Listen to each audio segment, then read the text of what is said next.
had her something that read her books, read her stories aloud. Would that help? Hello. Hi. Oh. She already has trouble with speech, which is why she's in therapy. So. Hello. Hi. How is everyone? Apparently trying to become sick yet again. Don't do that. Man, do I have someone like you me. need to talk to? You sound like me, just sick all the No, time. what the kicker is I haven't gotten sick for like the better part of 3 years. Well, you don't have to make up for it all at once. If you try just not doing that. See, I just lock myself in my room when I'm home. That way I'm around nobody. I try to do that. But then again, I did that way before, COVID hit. I'm just a hermit. If I'm home, I'm just in my room, doors shut. I'm fine. So I was like you need to isolate this whole time. Hi guys. Hi, we thought you weren't here. No, yeah, I was talking the whole time. I was like, okay, I guess I'm just saying stupid shit and people don't care. It's fine, whatever. I was like, hey, Erosion, I'm super psyched about, the new show coming up, and then no answer. I'm like, all right, whatever. He's busy. Well, it's fuck okay. me, I guess. He's busy. It's okay. Whatever. Yeah, my dumbass muted the whole time. Hi, guys. Oh, so no. Hello. I have been just on a relentless tear creating characters for this upcoming upcoming game next Saturday. So. Because since it's going to be very story heavy, we're going to need a lot of NPCs, and the town is going to need to be fleshed out and everything like that. So I think the hardest thing I'm having on this thing is I am having trouble finding music for the game, because I haven't been able to find anything that would fit with the whole niche of it. There's a lot of fantasy music, but it doesn't really fit into the scheme of something that's inspired by the X-Men comics and cartoons and other comic books. So I'm trying my damnedest to find music for that. Are you looking on Sirenscape specifically? Yeah. Challenge accepted. Count here, Rojan. Count on the keyword again? Possibly. No, I was whispering to myself. Oh. Yeah, I was just like, why is my camera so low? Because it's just there's a full foot above me. I just think it's just how the camera is set up right now, unfortunately. Oh well. But yeah, so we have that coming up next Saturday at 7:30 Pacific time. Just a once a month run, the last Saturday of every month, which, let's see, for us, okay, so that's the 30th for December. I have to see if everybody will be available for that.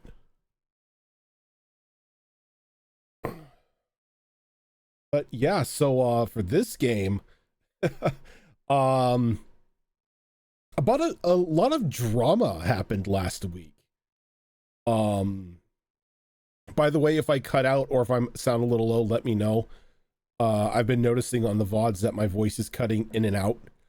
So I've moved the microphone back a little bit just to see if it can pick up my voice better. But yeah, we had a bit of drama last week as your ship was slowly towed into the harbor of Tide Lights to be taken to dry dock to begin repairs on your damaged rudder and some of the structural damage that had happened after the anchor was thrown while the ship was in motion. While the crew was getting towed in, they were discussing what exactly they were going to do, seeing as how they were now locked into Tide Light until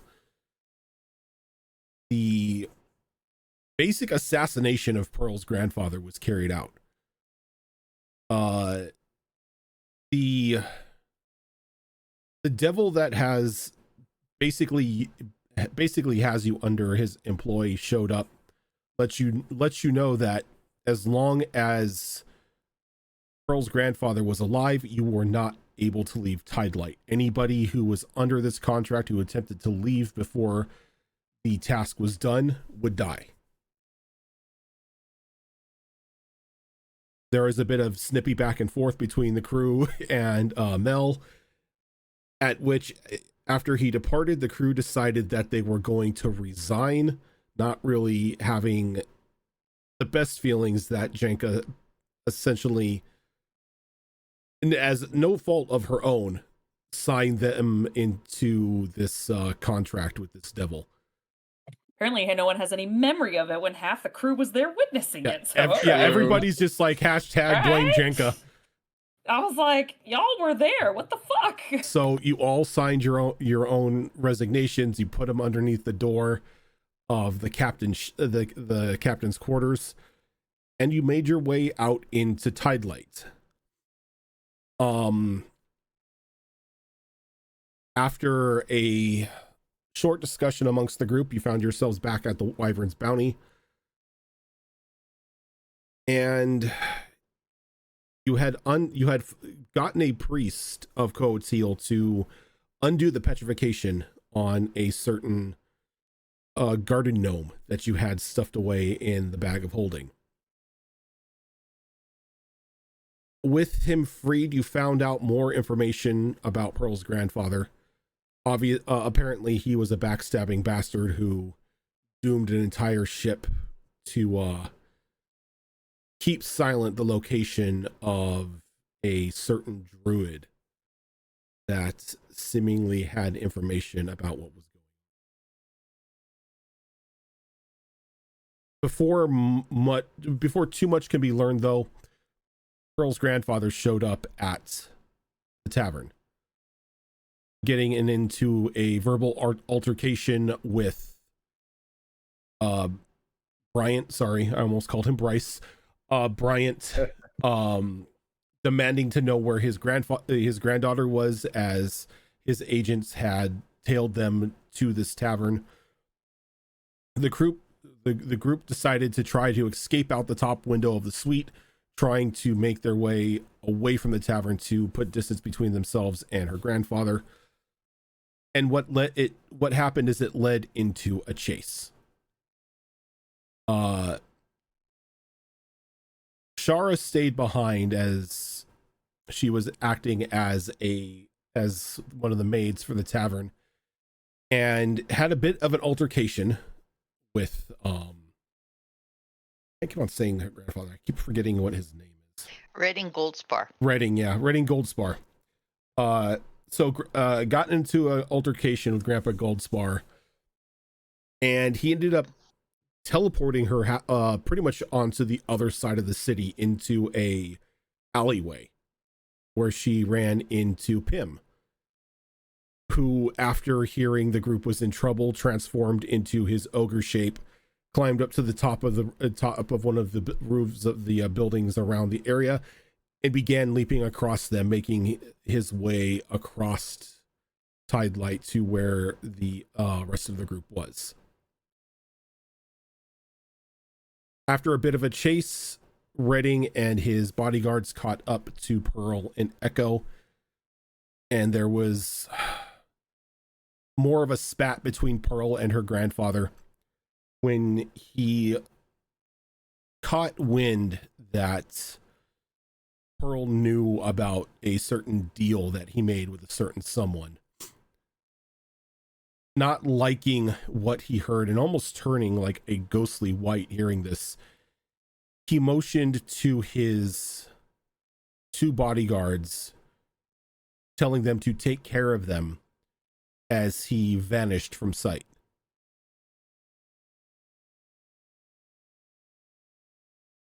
As we pick up today, we are going to go back a little bit, as we are going to go back to the ship where Jenka and Cannonball had been having a conversation about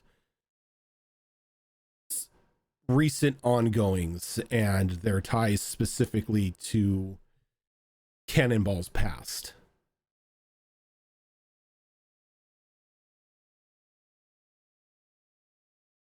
Right. So with that, the floor is yours as I get music.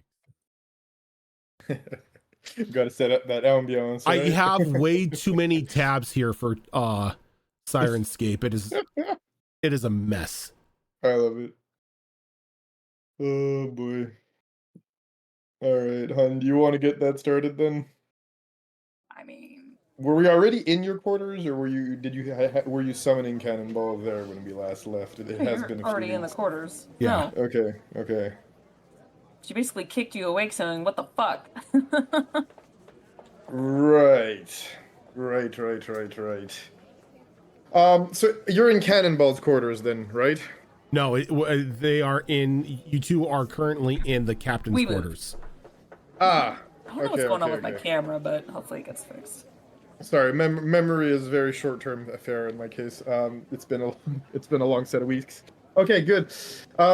Yeah. So you had dragged Cannonball then back to the captain's quarters. I'm assuming, asking him what the fuck. Right.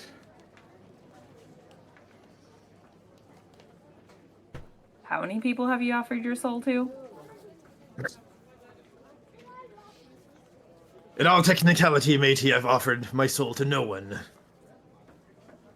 Really? It's been claimed as a prize by many a creature, but offered never. Okay, so why does everyone have a piece of you, so to speak? Well, matey, with whom do you want me to start? I swear there's a good reason every time.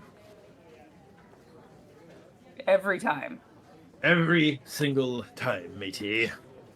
First the giant eyeball in your chest, and now hags are after you? So technically, the hags were there before the giant eyeball, matey. I mean, Oh. Captain. Okay. And so much so that they decided to mess with our ship? about that. I would have to say that is probably not out of their own initiative, and certainly does not fit their MO. Explain. Well, where do you want me to start? From the beginning. Give me 2 seconds.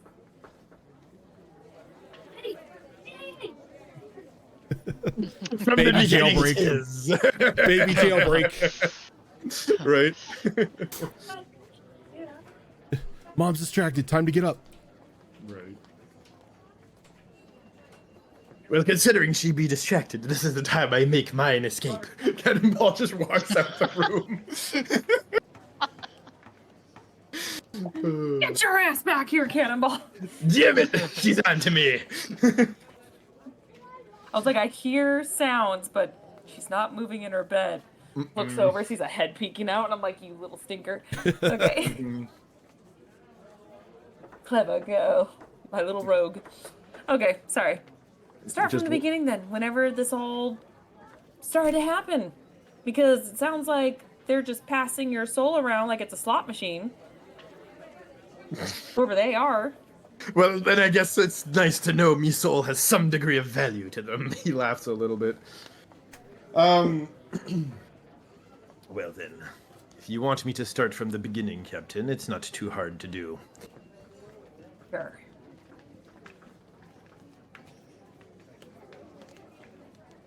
I've been a sailor for quite a while, as I'm sure ye can imagine. And I'll say that, contrary to my current appearance, and he does, motion to the tentacles sticking out of his forehead and the sickly green runes you see tattooing his skin. I was once a strapping young lad. Some would agree that I'm still a strapping young lad, but those may or may not have been paid to say so. That being said, well,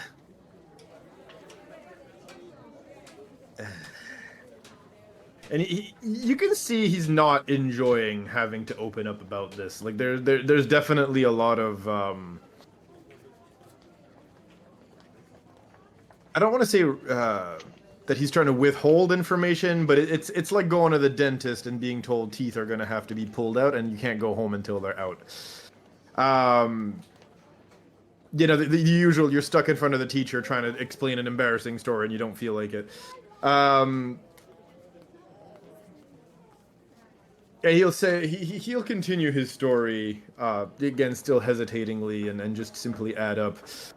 And well, the crew I would be part of in the past was not the most, well, shall we say, reputable. Quite frankly, we were pirates. No, you? A pirate? I know, quite the shocker, isn't it? He laughs a little bit. I'm gasping. Yeah, it's this, like, you know, very, like, dispassionate, dry laugh that comes out, you know? And what was the name of your crew? Not relevant nor any of your business, Captain. My apologies, but I'd rather leave the dead where they belong. Fine. Go on then. What I will say is we were skirting the mist. We were looking for a prey. Our captain had it in his head that should we catch a Rivan trading ship, well, our fortune would be made on the other side of the mist. Wait, you were at the edge of the mist. Aye. Way the fuck out there and survived. Aye. Did I stutter? Huh. No one survives out that far. Well, matey, here's the problem. We did not bump into a Rivan trading ship. We bumped into something a little more, well, shall I say, substantial. Out of the mist, well, I don't know if it was the mist or some conjured, hexed tomfoolery, but out of a mist or fog came this massive, well, you know how I've been harping about a dreadnought? Yes. I've seen them before. I'm not dreaming of something that could not be achieved, matey. I'm a bit more of a realist. And that being said, yes. Yes, and that being said, I bumped into one of these. Crewed by the damned. Monstrosities terrifying, in both look and ability.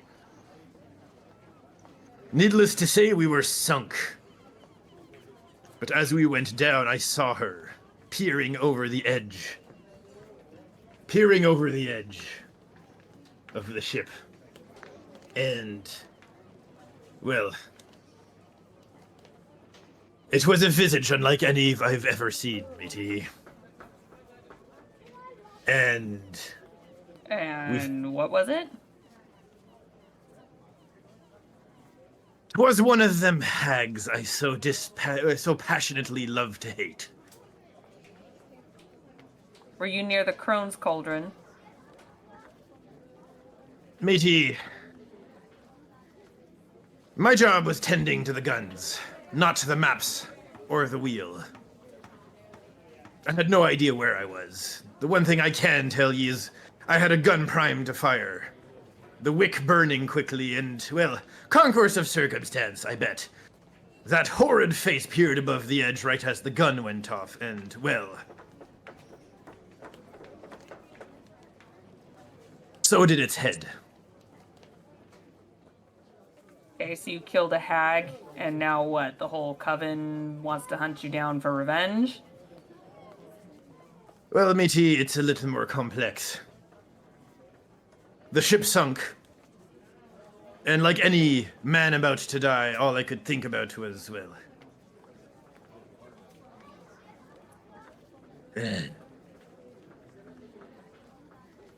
he shakes his head, takes a deep breath, and continues after taking a swig out of his personal flask.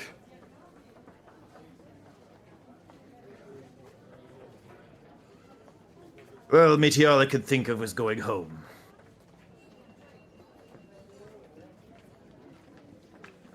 And all I could think of was going home, matey, to me wife and child. And needless to say, like any dying man, I prayed to any who would listen, that mine life be spared so I may go back to their side.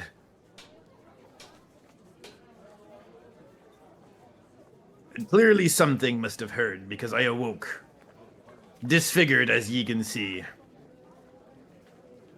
On the beaches not far from here.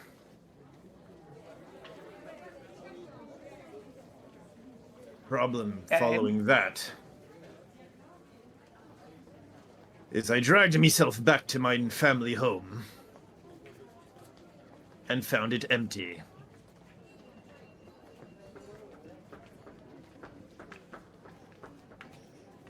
Okay. So did you trade your family then unknowingly? I traded nothing, he says, with... Let's just say you can see almost like fire burning in his eyes when he says that at that point. The mere mention of it clearly makes his skin crawl, and that you would even like inadvertently say something like that, just... Let's just say you pushed a button there. If I had traded their souls or their lives or whatever, matey, at least somebody would remember. But no, I was welcomed home with the scorn of people thinking I was but a drunken old fool, imagining a family I never had.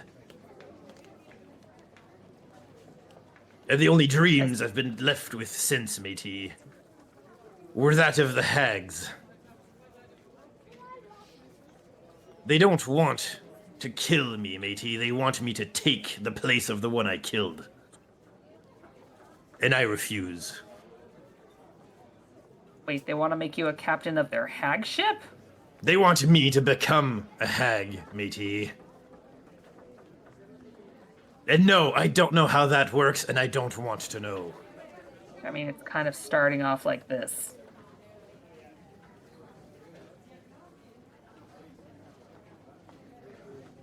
Or like this, I guess, right? And he points at your arm. What about my arm? Why are you so fascinated about a bandaged arm? Well, matey, I don't know what you're hiding under it, but clearly if you be hiding something. You also have a skeleton in your closet. I just have the manners not to pry. That being said, Captain, that be the story of the hags. As for the eyeball, matey, I had no idea it was going to travel in my chest, and I got rid of it as quickly as I could. Now, are there any questions about my stellar decision-making process? Or can we get to brass tacks? Well, and how many other hags are involved then? It sounds like a whole coven is after you then. That be the cauldron, matey. So they're just gonna keep damaging our ships until they get what they want? That cannibal laughs, and ye think your little ship, or our little ship, has anything to do with them. Nay, matey, whatever told them, they usually come to me in dreams. And horrifying dreams. It's like that little torture, you drop water on somebody's forehead every day, non-stop, until they break. No, this is... Attack the ship this time. And that was not, as I said, their usual way of operating. Nay. Either something or someone put them up to it, matey, probably at great cost to themselves. Or something's changed, that their MO would come differently. Well, it He sounds takes like another this swing. one exchanged their piece of your soul or whatever to someone. So who else wants a piece of you? Cannonball laughs at that and says, "Oh, when you think the hags own me soul," he laughs again. "I've never bargained with them, matey.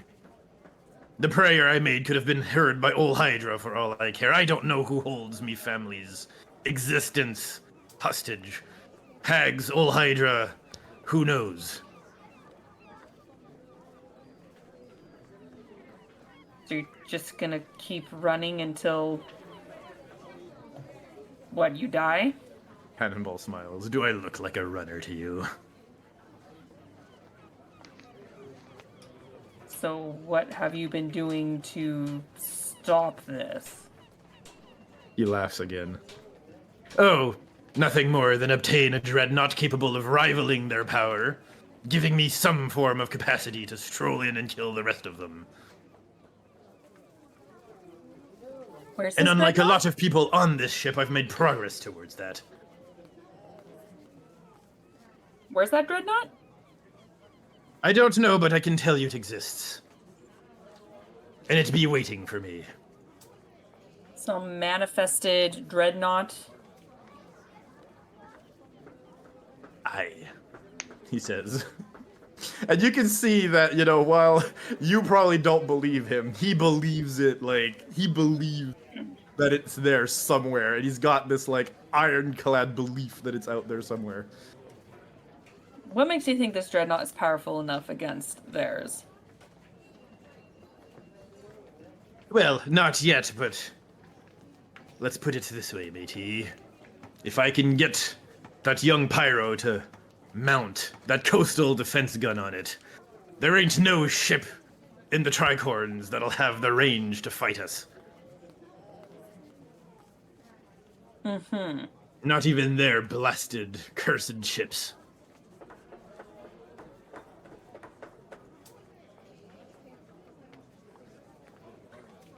Well, something needs to be done because I don't want hags to keep attacking the ship. They're obviously getting bolder if they are tired of you ignoring them in your dreams. Clearly. Well, matey, before we worry about me, let's worry about you, yes? What about me? Well, I believe it is my duty as your first mate to inform ye that morale may or may not be at an all-time low after the crew has,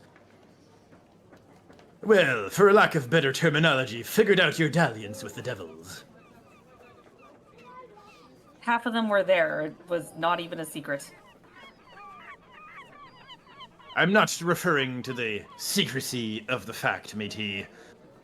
I'm referring to the condition of sailing with a captain that's essentially nay offense to ye, but... And I'm sure through no intent of yours, Captain. Of course, I'd rather not be keel-hauled today, but... What are you talking about? I'm saying that, of course, nobody wants to sail in a crew with a captain that's cursed the crew with a devil. Okay, again, half of them witnessed it, and I even admitted this damn demon came to me, and I said, Mate, "Fuck Captain! you." Not through any fault of ye own, I'm talking about the simple state of being. Sailors Just be be a blunt. superstitious bunch, Captain. Just spit it out. What do you mean? I mean, I wouldn't be surprised if we had some deserting elements to the crew. And that if nothing is done to rectify this situation, Captain, ye may be the sole and lone captain of a very empty boat. And it's at this time, a stack of papers is slid underneath the door before a very familiar set of rabbit-like footpads begin to walk away. What the hell is that? Looks like some mail, Captain. Would ye like me to go and fetch it? Sure. Cannonball will grab the stack of papers. Sorry, Peril, you had something you wanted to say? Oh, No, okay. no. All right, so yes, no, Cannonball will go and grab the stack of papers. He's actually going to make a point to not even read it, like flipping the top page over to not even like glance at it. And he'll just bring it and ceremoniously place it in front of Jinka across from her, you know, on the captain's desk. Okay. I'll just take a look. And it's a bunch of like hastily written quasi resignation papers. Not really saying that they quit, but at the same time they can't sail under a captain who isn't honest with them. What the hell's this shit? I told them everything. I even told him how he came to me in secret. And instead of us being on his damn hit list, just deal with one. How was I to know the top of the list was supposed to be Pearl's grandfather? I didn't choose it. Didn't even know he was on the list.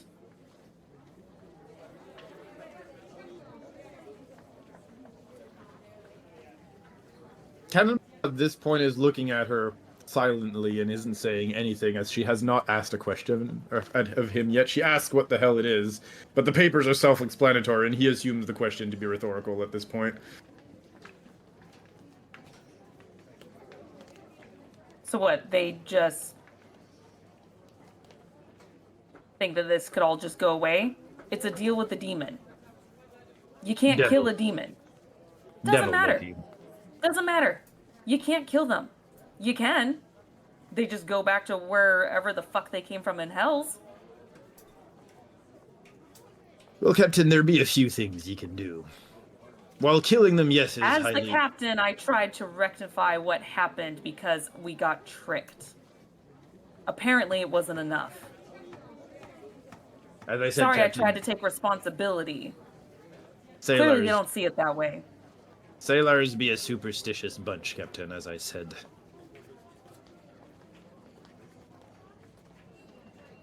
That being said,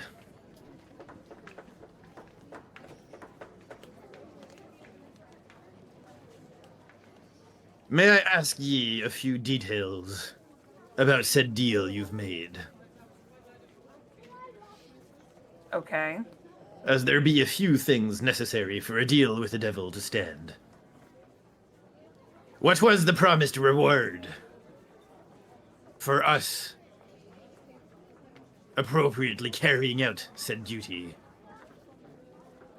Our freedom and not working on this damn hit list. And what You know how many was... people you wanted us to kill? Neither did I. Captain, what was the first promised reward that landed us on said hit list in the first place? Was there any reward at all? No. He tricked us. He said he wanted to eat people, mimicking a mimic. There was no sign of blood. There was no contract. In fact, he says it was a verbal contract, but guess what? Didn't sign or agree to exactly what he said we're doing. This is Captain. not what we even signed up for originally. Captain, a contract requires both parties receiving remuneration. That's his first mistake. Second, this current hit, what did he ask of ye, precisely, in detail, word for word, if you don't mind? Exactly what I already told you. Same deal as he mentioned before. We have to kill Someone on yes. his damn list. With a specific tool, perhaps? Yes, a dagger. If memory serves, you did mention this before. Yes, sorry, this is out of character. With You a did mention it, dagger. right? Okay, With okay, a sorry, dagger, yes. try to remember. Yes, okay. But instead of killing God knows how many people, narrowed it down to one. That's fine, Captain, and it was very shrewd of ye, but what I'm trying to say is we are supposed to stab this person with this particular knife, yes? Yes, and I'm assuming it's a stupid dagger to just reclaim the soul. Maybe it's not even special at all. Maybe it's just a personal thing. Well, me question to ye is, he did say we had to stab it while the host was still alive, not while the host still had a soul. Well, yes, that's how you kill someone. They have to still be alive. Aye.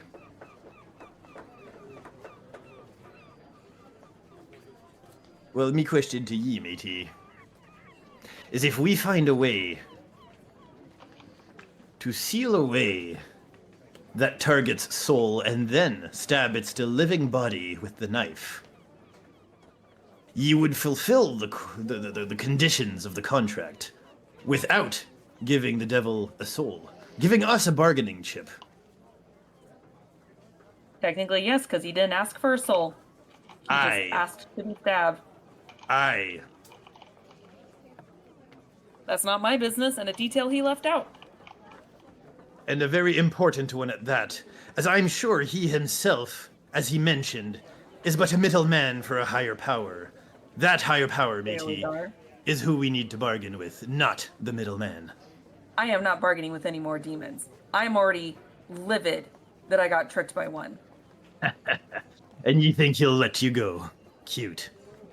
No, which is why I had to find a way to do a somewhat better deal. So once it is fulfilled, we're done. And you think he won't loophole that deal into controlling you further? Please, Captain. You're not that silly, are ye? No, and I made sure that I was very precise in reorganizing the deal to where we are done. I made it very clear that once this is finished, we are done. Contract is complete. No longer under your control. No longer be bothered. Now, do I believe him? Fuck no. He's a goddamn demon. Goddamn devil. Whatever. They're all the same. All I'm telling you, matey, is an extra bargaining chip will probably not hurt your chances. And you can see his eyes kind of like do the whole like crazy eye thing where he kind of opens them a little bit and gives you the whole won't hurt your chances type look. Now, if he wants to reapproach us again, sure. That's technically a different contract, but gonna be way more careful this time. This is why I'd be saying, matey, that the extra bargaining chip and what he probably truly wants out of all of this is probably the best target to acquire. After all, one does not go to a negotiation naked.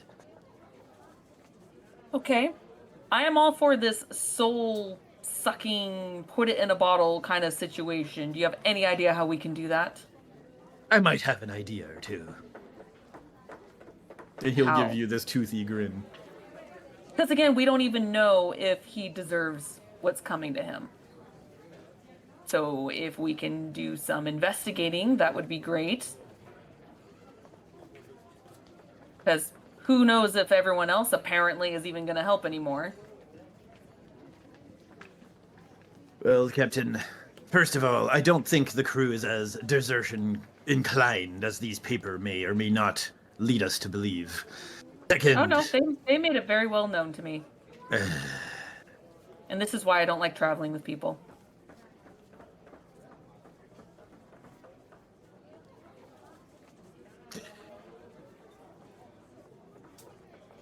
The burden of being captain, is not for everyone, clearly. It puts a lot of pressure. That being said... didn't want to be captain because then I would have to make decisions that clearly no one likes. That's going to happen no matter who is captain. It happened before with your predecessor, it's happened with you. And should anybody take your shoes one day, it'll happen with them too. My question to ye, Captain, is how can we make the best of this? Apparently me trying just got shat on. She points to the papers. Again, as I said, sailors are a superstitious bunch, but they also be the ones to follow the strong. May I say that victory may do a lot to re-embolden them to follow ye, Captain, and, well, for deserters and people who quit, it's an opportunity for ye to renegotiate their salaries to your advantage. After all, yellow-bellied cowards come crawling back, well, your gain, Captain. I'm not buying people's loyalty. I'm not saying buying. I'm saying they're gonna have to renegotiate. And, well, cowards don't have a good bargaining chip when they come back. Let's keep back on track with this soul. Aye. Because I can't continue my own goals until this is done. Because we can't leave now. And what would be your goals, Captain? Enlighten us. I showed you... Sorry, yes, go ahead. I am pursuing someone. Someone I've been looking for a very long time. Something to do with that arm of yours, I assume. Why are you obsessed with my arm? Because it's bandaged, Captain, and we are all pirates. We've shown our scars. I'm assuming if ye have something ye keep hidden, it's for a reason. I don't need the reason, but I am assuming this has to do with your arm. It's an ugly scar. Don't like showing it off. I wonder why. But then again, none of my business, right, Captain? No, it's not. I assumed as much. But let's just say this bastard is the one that gave me the scar. Ah, so revenge it is then. Jolly good. It's nothing more complicated than that. No, but honesty at last does do ye good, Captain. Apparently not. I was honest before, and look at these papers. Yes, This is where honesty gets me. and yet your first mate is still in your cabin, is he not? Yeah, I'm still wondering about that. About what? Well, you have your own ambitions too, clearly looking for a dreadnought. Aye. And what be your point? Are you just sailing with us until you find it? Are you just kind of going off on your own? I really don't care either way. And that, matey, is your problem. What?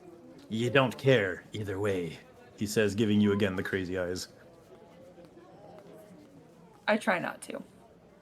You see, Captain, a ship is like a very dysfunctional family, but you're still supposed to care. Whether it be the crew caring about their captain, the first mate looking out for the crew, or the captain being the figurehead that makes the hard decisions. That bond is what keeps a ship afloat. The moment ye stop caring, it falls apart. And he taps. And yet the you're the still pile of missing. papers. And yet you're still missing the whole, I actually tried to show that I cared. Tried to show trust. Something I have not done in a very long time.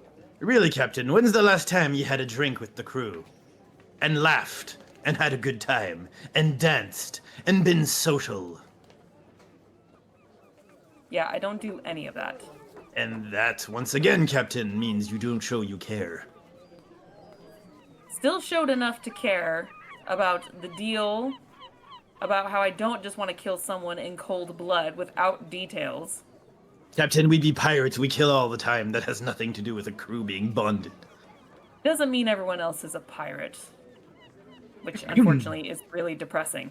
But we haven't really established what we are, have we? Nay, lack of identity for the crew, lack of caring, lack of social activities. Plus, Hard I to don't keep think it's people any bonded. secret. It's no secret that you and I were both pirates. Aye, indeed. Obviously, Pearl's not. Ah, she'll make a fine pirate one day. Mark me words. Shara's definitely a pirate. In her soul, at the very minimum, for sure.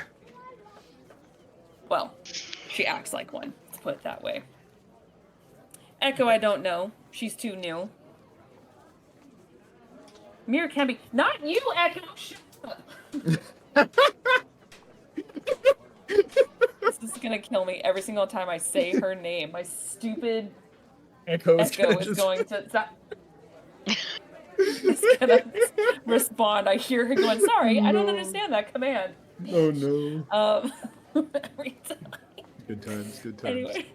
Anyway, and Mir, we already know is from the Feywild, although he has the heart of a pirate. But everyone assumes pirates are just bloodthirsty plunderers and murderers. Thirsty They're for really blood. just freedom fighters, really. There's as the conversation is continuing to go on, there's now a small knock at your door. Who be it? Yes, yes, sorry, it's Matcha. I have news. Yeah, come in. I can't reach the door handle. Can one of you open it for me? Aye. Doesn't she have wings? Okay, yeah, just open the door for her. Aye. You open the door and a little bat-like creature walks into the captain's quarters. I'm sorry to disturb your arguments, but yeah, bad things are happening. There's a giant guy jumping across roofs.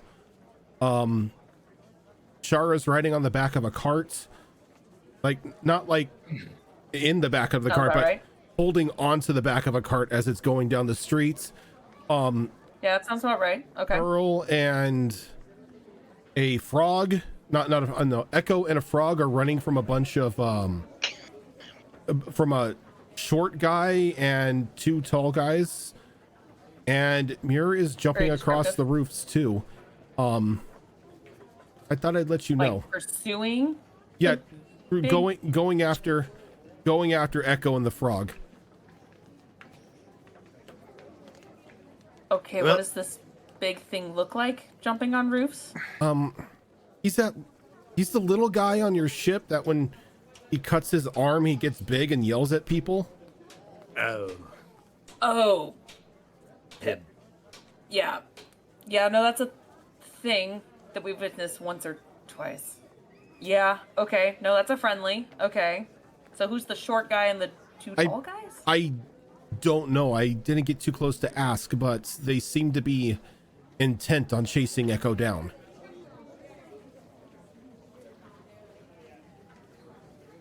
Well, matey, it sounds like your opportunity to do some good for ye crew came earlier rather than later. Again, I already thought I did. Captain, I don't think we'll save this discussion for another day, but it's the small things. It's having a drink with Shara. It's handing Pearl that sheet of paper off the door at the inn when she couldn't grab it to read what was on it. It's all the little gestures, as I said. And yes, saving someone's life definitely counts. Well, I thought we were going to do that together. But let's go then. And on that note, Cannonball just slams the door open and kind of does the whole, like, after you, Captain gesture to her. Jenka will sit back in the captain's chair. Really, Captain? I'll catch up.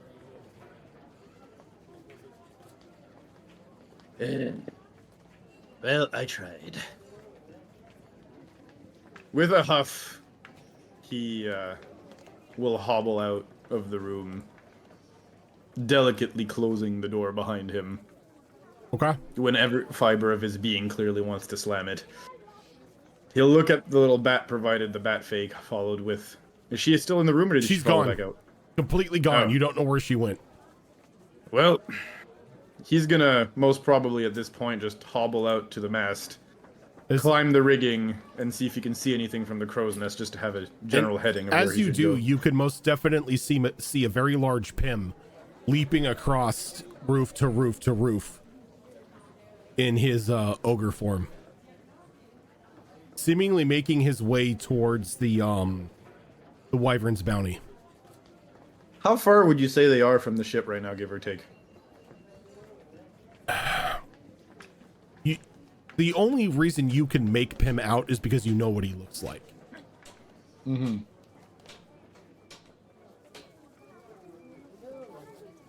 Which would mean ballpark estimate of what?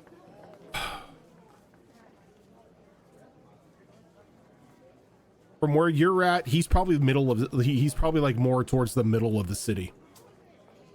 It's a bit of a ways. Okay.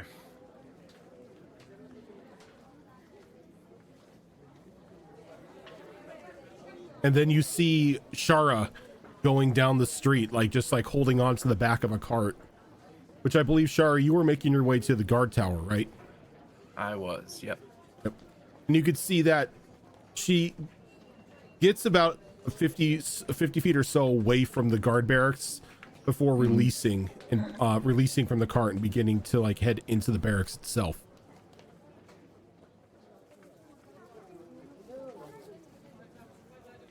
Mm-hmm.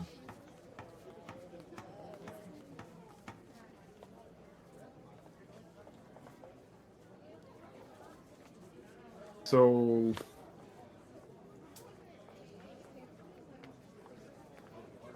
that would be like ballpark estimate, what, 1,000 feet, 2,000 feet, 3,000 feet? For Shara? Yeah, about.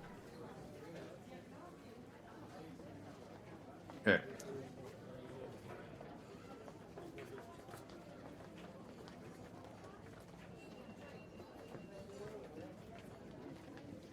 And is there any sign of anybody pursuing Shara, or is it the others that are... It's Pearl that's being pursued, correct? It's Echo and a frog. Correct. is what you were okay. told. Okay, Echo and a frog. Do I see Echo and the frog?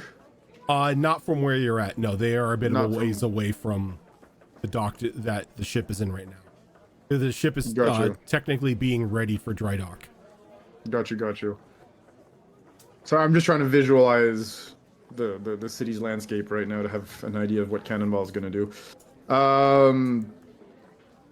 Yeah, there's not 20,000 things I can do. I'm gonna most probably head out towards Shara. I mean, let's be real, Pib's a tank. He can handle his own for now, at the very least. I'm gonna most probably head towards Shara first, Okay. and we're gonna hustle on the double. All right. So while that is going on, Shara, you finally make it to the guard tower after just jumping onto the back of a very unaware cart. Oh, I'm going to kind of dust myself off, try to look presentable, and just waltz right into the barracks here. I've got a crime to report. Okay.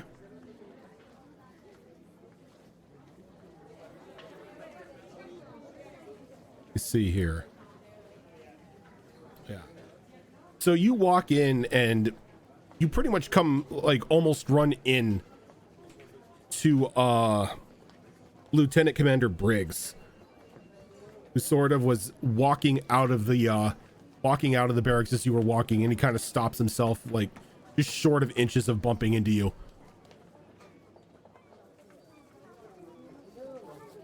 Here to confess. Confess to... Sorry, I'm sorry. It just seems that the only time I ever see you is when you are being led into my barracks due to some sort of disturbance. Is there any, like, active warrants out for me or anything? None that I know of. Okay, cool. Yeah, no, I'm here to report something. Go on. I was assaulted at work. By whom? Redding Goldspar. He kind of like gets a very confused look on his face.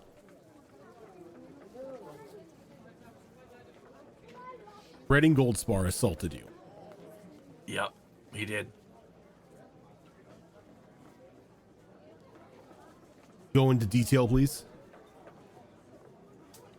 Okay, so, I've like not been here for a while, but we just got back into port, and we went to a buddy of ours owns like a tavern / inn, and we went there to like just relax a bit, and I offered to do a bit of work for him, like maid work when I was there, right? Okay. That's a plausible thing that I would do. So I went upstairs and I was tending to one of the rooms, and it was a room that Redding, who just like waltz in like he owns the place, wanted to rent. But I wasn't done tending to it, right? You following? Okay, so he rented the room, and I was like, well, let me just finish getting it ready, okay? You can't go in until I'm done. So I was up there getting it ready, and, you know, he's like a little impatient bastard, right? So he goes up there when I'm not finished, and he's basically like, get the fuck out of my way, I'm going in the room. I'm like, no, sir, you can't. And then he threatened me. I was like, sir, I gotta finish my job. And then he like took this stance, and he's got all these rings on, right? And they're real weird. Like, I think they're magic or some shit. And he takes this stance, and he just like punches me out of nowhere. Like flat out assaults me. But get this, when he hits me, shunts me right across town. So I would like to press charges. Can you roll me you can give me deception or persuasion, because there were truths in that story. I'm gonna go with persuasion because she's not trying to lie. She's just not smart. She's sharing it, yeah. That's surprisingly okay. That's a 16.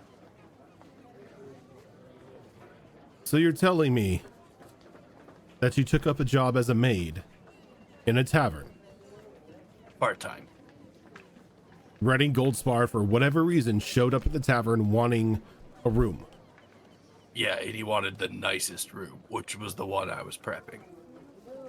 And because he wasn't satisfied with how slow you were prepping the room, he threatened you, assaulted you, which caused you to be shunted across town. Yeah, assaulted me with magic rings. Oh, and they were magic rings. Yeah. Well, I don't think he can just, like, innately shunt people across town, but maybe he can. I don't know. These are very serious charges that you are bringing to me, Shara. Right? Do you have any sort of evidence to back them up? I mean, just my word, but, like, I'm willing to go on record and, like, before, you know, truth seers or whatever. If you were to see these rings, would you be able to identify them? Probably, yeah. Okay. How about this then? You, me, and a couple of the boys will go up to the Goldspar estate, have a talk with Mr. Goldspar, and while we're there, if you see the rings, you can point them out to me. Yeah, I'd be down for that. Okay. But, like, bring a lot of the boys, because I think he's got bodyguards. Wait out here. I'll see who I can muster up. Okay, cool. And he walks back in, and as he's walking in, something very, like,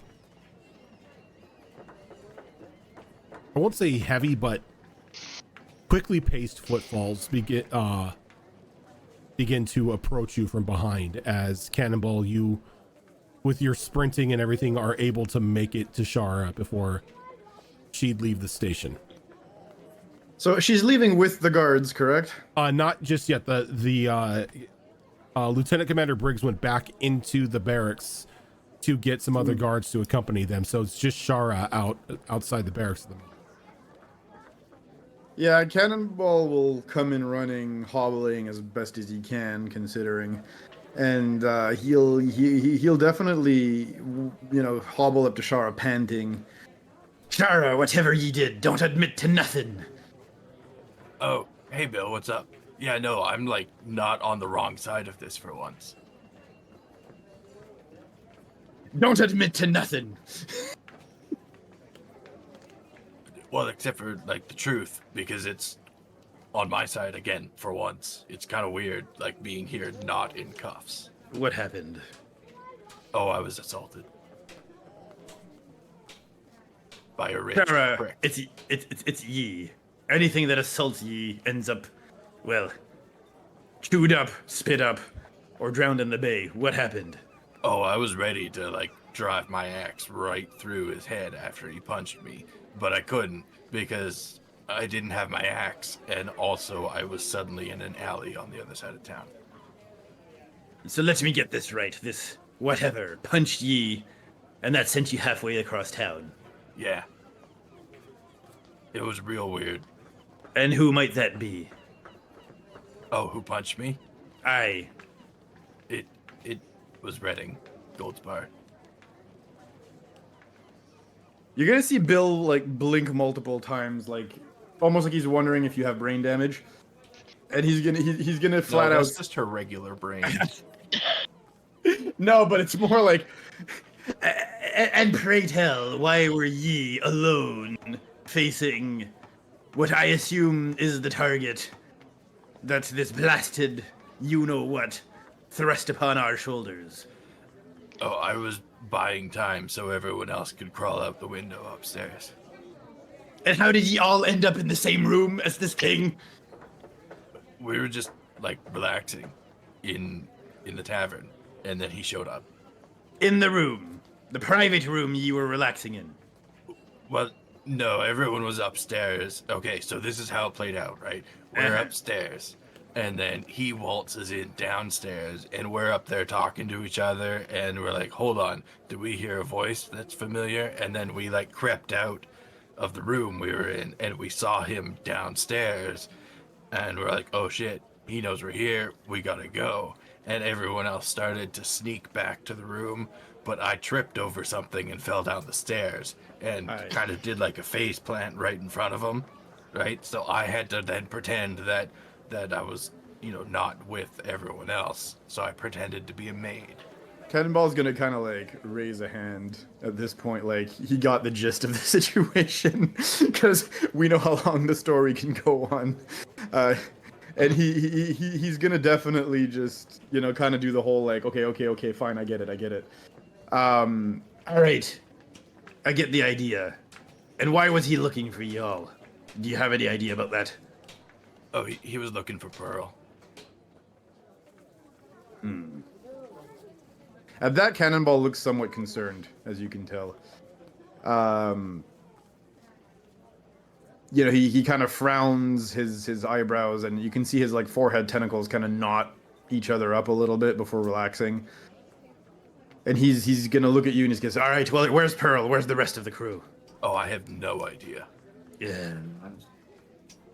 But I did run into Pim, and I asked him to go look for them and help them if they're in trouble. So follow the big guy is what I'm understanding. Yeah, I mean, if you can find him, he was like jumping across roofs and shit. Fine, ye do whatever ye were doing here. I'm gonna go look for the others. Okay, cool. I'm just gonna wait for the guards, and then we're gonna go up to the Goldspar estate. Are you ready, Fine. Shara? Oh, yeah. Speaking of, here they are. Lieutenant Commander Briggs now behind you with two other city guard. Yeah. Oh, and Friend of Shara. yours. Oh, yeah. Briggs, this is Bill Briggs. How do you do? Pleasure, I'm sure. Cannonball is gonna give him a little bow. Well, if you excuse us, we have to go attend to a report made by your friend.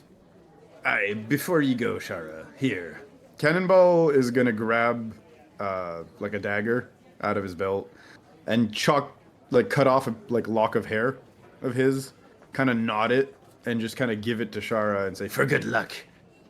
Keep it on ye, or I'll have your hide. Gross, but okay. Gross. Thanks. Fine. As you know, you know what this is, Rojan. Yeah. But yeah, we're leaving that little option there for that, and we are going to chase after Pib. Plan B. Gotcha. Got you. So as this is going on, a bit of ways away, over on the docks on the other side of Tidelight, Reading Goldspar has just stepped away, per se, into a small, hastily created portal, leaving behind his two bodyguards whom he instructed to take care of Pearl and Echo. These two guards drew their swords, which then sparked to life with fire and electricity. And they stand there for a moment, not really looking to make any sort of move towards you, as they just look to Pearl for a moment. Come with us, please. The streets are not safe. Where are we going? We are taking care of you.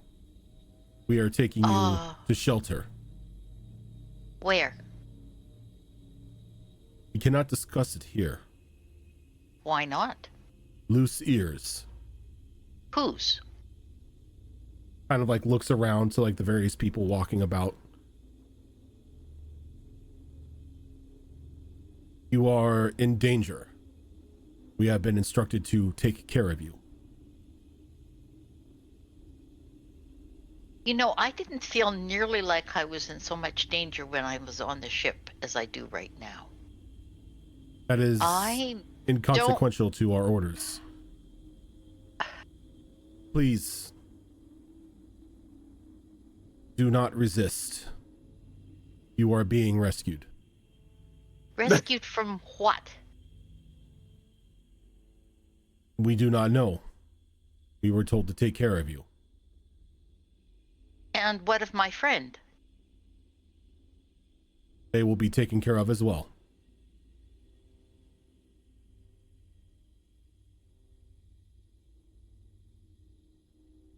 And what happens if I decide that I don't need to be rescued? That is not an option. That's not my question. That is our answer. That is not an option. Mr. Goldspar asked us to look after you. You are under our protection. But what if I don't want to be under your protection? That is of no consequence to us. You are under our protection. You are being rescued. So I'm either coming along with you or I'm coming along with you, apparently. That would be a correct assumption.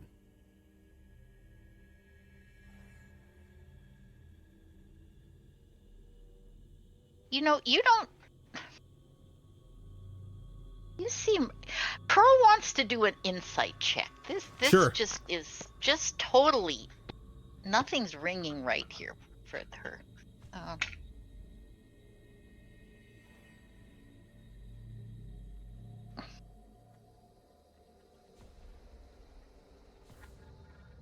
Um...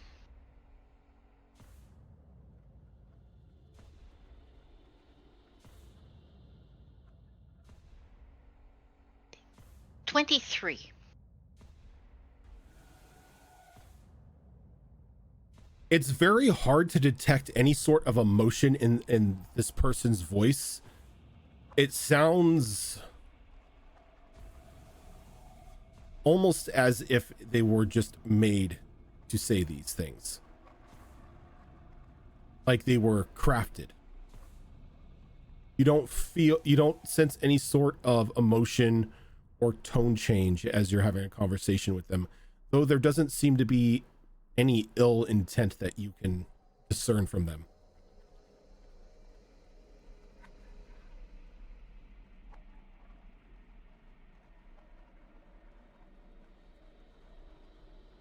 Please follow us in single file. There's only one of me. What kind of file do you think I can follow you in? You and your friend. Oh, well, now we're taking my friend. They are being If protected. she wants to go. This all seems very odd to me. The time for questions So is if- over. We must leave. Well, okay, so if I wasn't me and I wasn't here, and As you couldn't see one of me, them- then what? You see one of them walks in front of you and the other one walks behind you. We must proceed. You are in danger.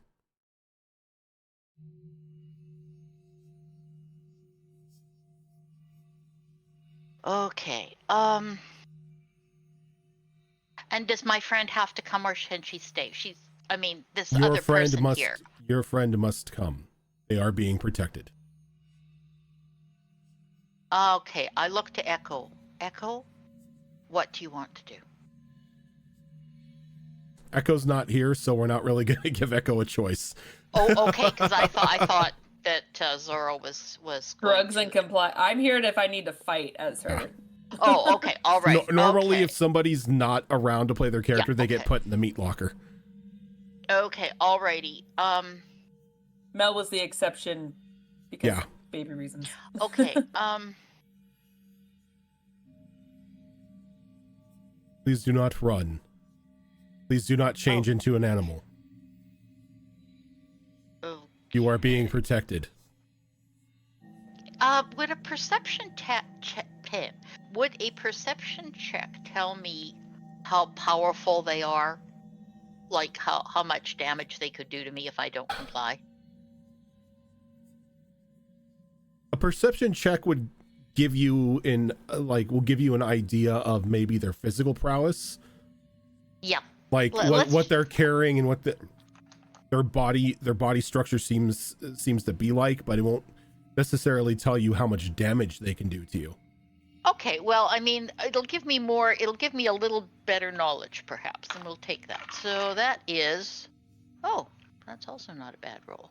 So that's a 16 plus 8, so that's going to be a 24. A 24. It's at this point in time when you begin to look at these creatures or at these people, they're not human. They may have a humanoid appearance to them, but the skin on their body seems to be artificially created. Their movements are a little too precise to be that of a normal human or an elf or anything like that. Their eyes are not alive. Though with the way that they do move, with the precise movements that they do make, it seems like these two individuals are very dexterous at the least. Okay. Can I sense or see Muir without really, like, with passively knowing that he's around? With a passive perception check, you wouldn't be able to, because Muir is tucked away on one of the roofs at the moment, but you're not quite sure which one. Though, okay, Muir, you have a full-on view of what's going on, and from where you are at, you can hear this bodyguard's voice carrying and instructing Pearl that pretty much that whether she likes it or not, she's being protected. Oh, bless those little bunny ears. Okay. Alrighty. Pearl will go along. Because she is hoping that Muir has seen what's happened. That's all, because she just doesn't see that she's a match for this at this point. And this maybe live to fight another day. Live to learn more. So she will go. All right. Muir, are you doing anything? I don't really have a desire to be taken by the guards, so no. I am going to be sitting on my roof watching and trying to follow at a safe distance. Okay. And you notice that as they begin to lead Echo and Pearl away, they're heading back towards that shipping yard that the group originally met in, where one of the warehouses exploded. Oh no. Well, I am going to silently bunny hop from roof to roof following. Okay. Cannonball, how were you making your way towards the bounty? You're muted. I was following the giant Oni looking pib that's been jumping around on the roofs, probably making a hell of a ruckus right now. Oh yeah. That boy is not quiet when he's in this shape. Mm-hmm. Okay. I was told follow the pib. I'm following the pib. All right. And we're doing so quite loudly. Jenka, while all of this is going on, is there anything you're doing in the captain's quarters? Yeah, she is kind of now sitting down, thoroughly reading all of the, granted there's not too much to read, but reading one by one the papers that were slipped under. And she's gonna spend a good long while just kind of sitting there staring at them. She takes out her pocket watch and just kind of rubs her thumb on the decor kind of sticking out on the top of it. Before giving a sigh, goes, I don't know why I fucking keep doing this to myself. And she's gonna go ahead and she's gonna untie her right. This is my left, am I right? There's some leather kind of holding that arm piece on her outfit up, and she kind of undoes the leather and just kind of pulls it down to expose her shoulder and just kind of rubs her arm a bit. And she's gonna smell the air to find Pearl.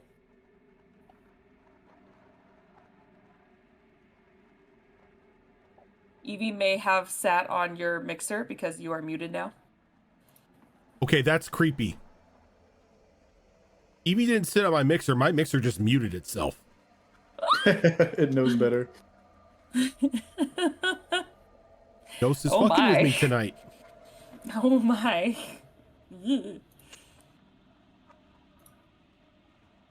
Anyway, Yes. So what were you saying? go ahead and give me a perception check as you smell the air for Pearl. Yep. Actually, no, make it a survival roll since it's pretty much your tracking. Yeah. Okay. Natural 20. As Pearl has been in the captain's quarters multiple times, and you've been adventuring with Pearl for quite some time, you are very familiar with her scent and are going to have no trouble whatsoever tracking her from the boat to wherever her current position is at the moment. You know, tie my arm piece back up, grab my blades, and start pursuing. Okay. As soon as you open the door, for a brief moment, you see this person standing against the railing of the ship. But it's only for a moment before your mind sort of erases them. In that brief moment, you could have sworn that you saw a young deckhand, their shirt just completely torn apart, their body bloody, their stomach open and disemboweled, staring at you with a gaping mouth, almost as if silently calling, screaming out for help. But as soon as they were there, they are gone.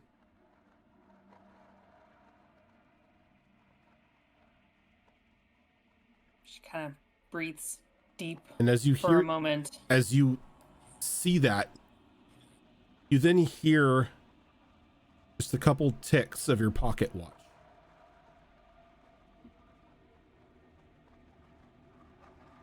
I look at it, seeing if it's still counting down. You look at it, still seems like it's functioning. But the glass on the inside of the pocket watch is a bit frosted over.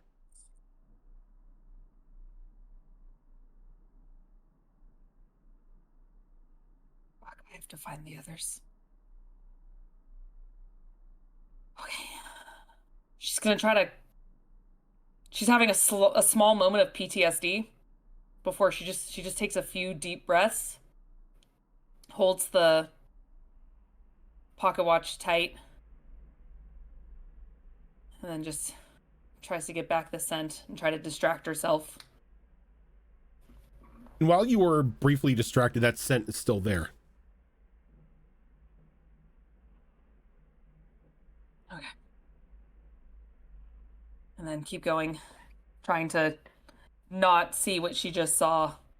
Just has kind of disturbing flashbacks and just tries to want to distract her brain and just pursue the scent. Yeah. Muir, as you're hopping across the roofs and just keeping a tail on Pearl and Echo being led by these two bodyguards, You come to the final roof that's sort of before like the end of the street opens up into a bit of an open thoroughfare, and then to the gates of this small like warehouse shipping yard. As you're sitting there and you're watching them as they begin to enter into those gates, you can see the crater of what used to be one of the Gold Spar shipping houses, where that explosion happened that first night. Okay. And then you begin to hear something very loud and very heavy approaching you from behind.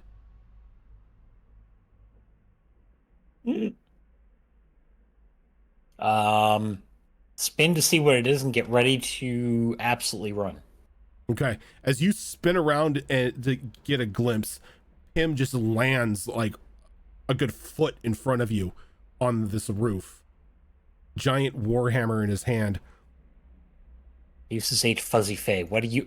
Why? Oh, hey, Mir.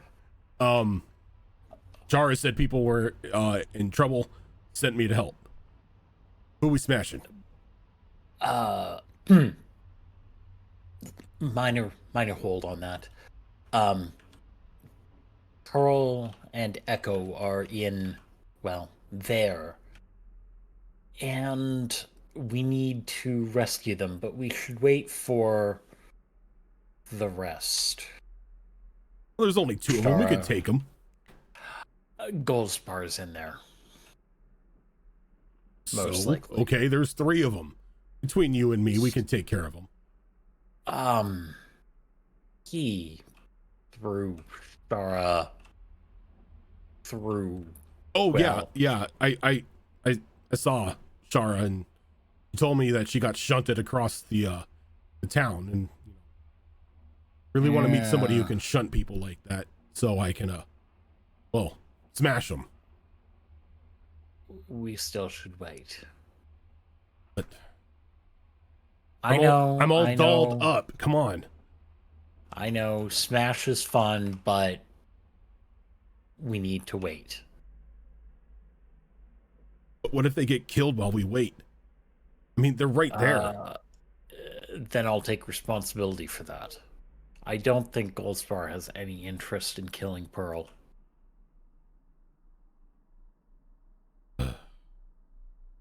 Give me a persuasion roll. I would love to. Yeah, that's about right. Would you believe I'm proficient in persuasion? I wouldn't doubt it. That is a 17. Yeah. Him got a 4. He just sighs like, fine. Maybe you will listen. So boring. As he kind of like I am aware. Kind of looks at his arm, as you can see the long cut that he made on it is like slowly healing up. He's like, I don't have much time left, so we're gonna do this. It's got to be soon. Can you do that again? Yeah, Can you do it again? I can, but I get a really bad headache if I do it more than twice a day. Moss says I'm not supposed to be stuck in this form too long. Still don't know exactly what happens if I am.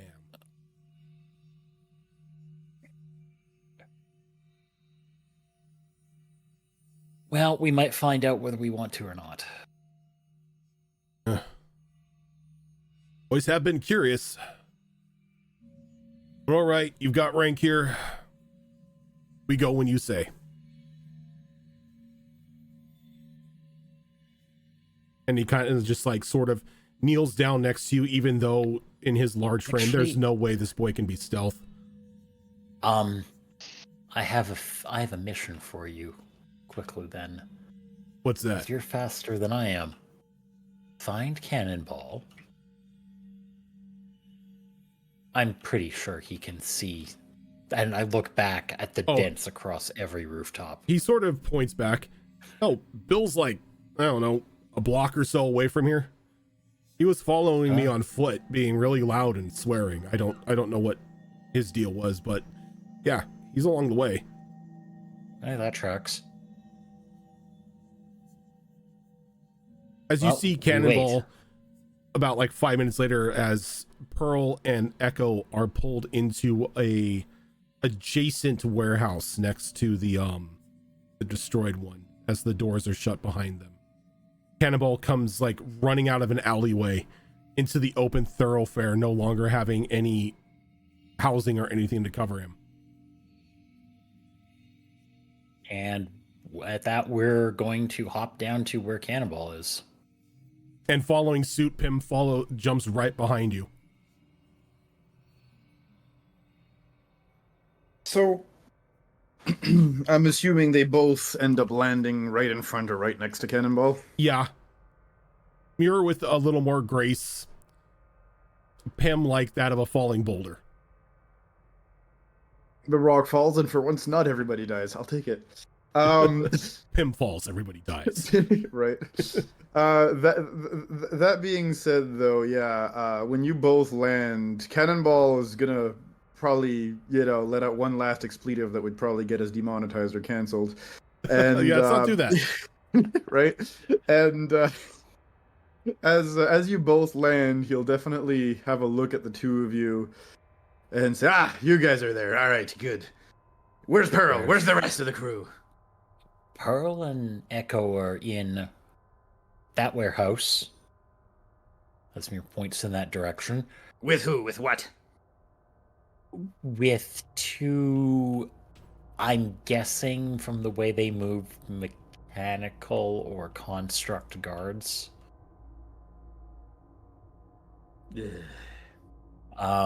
They have neat elemental swords. I want one.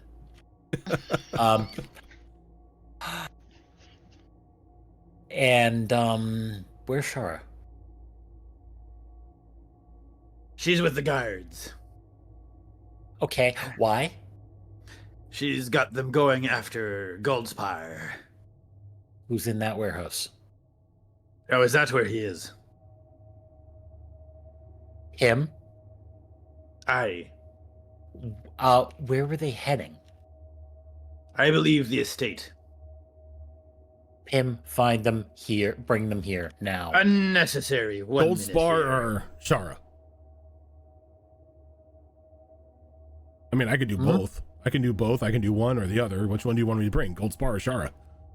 Well, we want Shara here for dealing with the problem. Oh, yes, Cannonball. If it's a message you need relayed to Shara, I believe I could be of assistance at this point. And you redirect them in this direction. Aye. Because I have a feeling they're going to the wrong place. Very well, then. Cannonball? So, question, Shara is probably still within a 10-mile radius? Yeah. Okay. You'll see Cannonball's eyes roll to the back of his head, almost like he's having a seizure. His body goes limp and falls to the ground for a sec. As he goes limp, Pim reaches out and catches him just to hold him up, give him a little bit of a brace. You know what? Not having a concussion, I appreciate that. That being said, though, Explains he's not right in the head. All the he- concussions. he was never right in the head even before then, but yes. That being said, though, at that point, this is why we left a tuft of hair with Shara. Cannonball would probably be seeing through Shara's eyes right now. So where would they be? Probably halfway to the house or whatever. Yeah, she is currently riding in one of the guards' carriages up to the Goldspar estate, which thankfully isn't too far away from the shipping yards. The guardhouse. Yeah. Well, not the guardhouse, but the shipping yards. So Gotcha. It's near the same side of town that you're in. So yeah, no, Cannonball Hero. You'll Charles hear Cannonball's voice in her head. Shara, can you hear me? Oh, what the fuck? That's why I gave you me hair. Calm down. Can you hear me? No, you're not drunk. This is really me voice. Can you hear me? Starting to wish I was drunk. Trust me, I can am make go it worse. crazy? Nay. It's really me. Goldspar is not at the mansion. He's at the warehouse yard. Oh, do you have eyes on him? He's gonna say, what's his name? Muir said he was at the yard. I'm here with him and Pib. No. Remember what I said. I said there was guards. I didn't say he was here.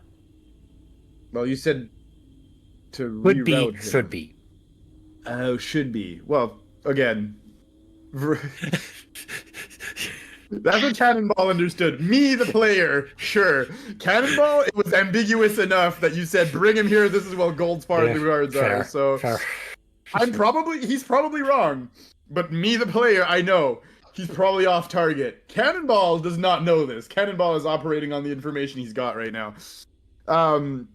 So yeah, the answer will definitely be Mira said to bring you over here. He said he saw Pearl and people entering the warehouse and stuff.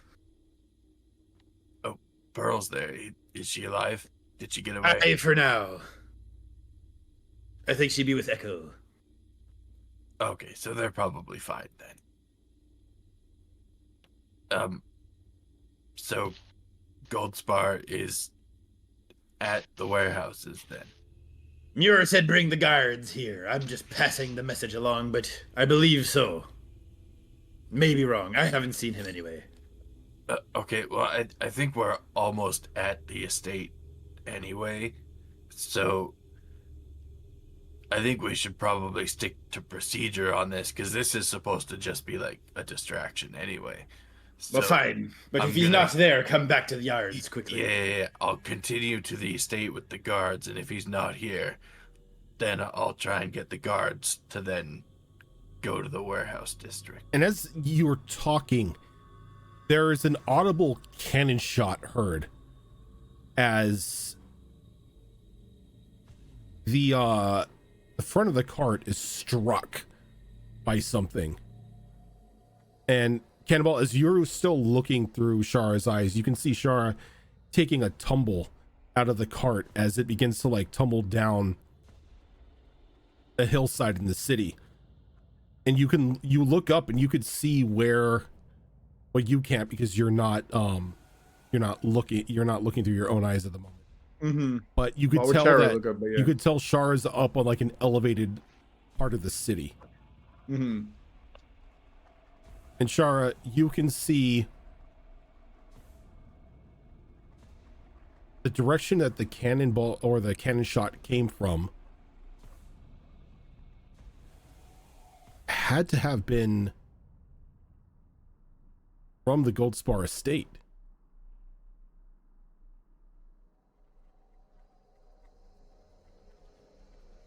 I think As you begin to see this black electrical energy start to like form around the perimeter of the home as this small magical dome is activated. as that starts to activate,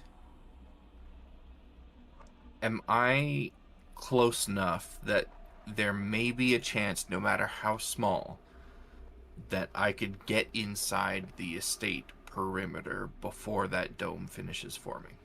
You could try. I would like to try. All right, go ahead and give me an athletics check. Athletics. I can do athletics. I'm proficient in athletics. That is going to be a 24. 24. So without a second thought, you spring to your feet, and in a dead sprint, you begin running towards this to the estate as the dome is beginning to encircle the house. And you get right up to the dome.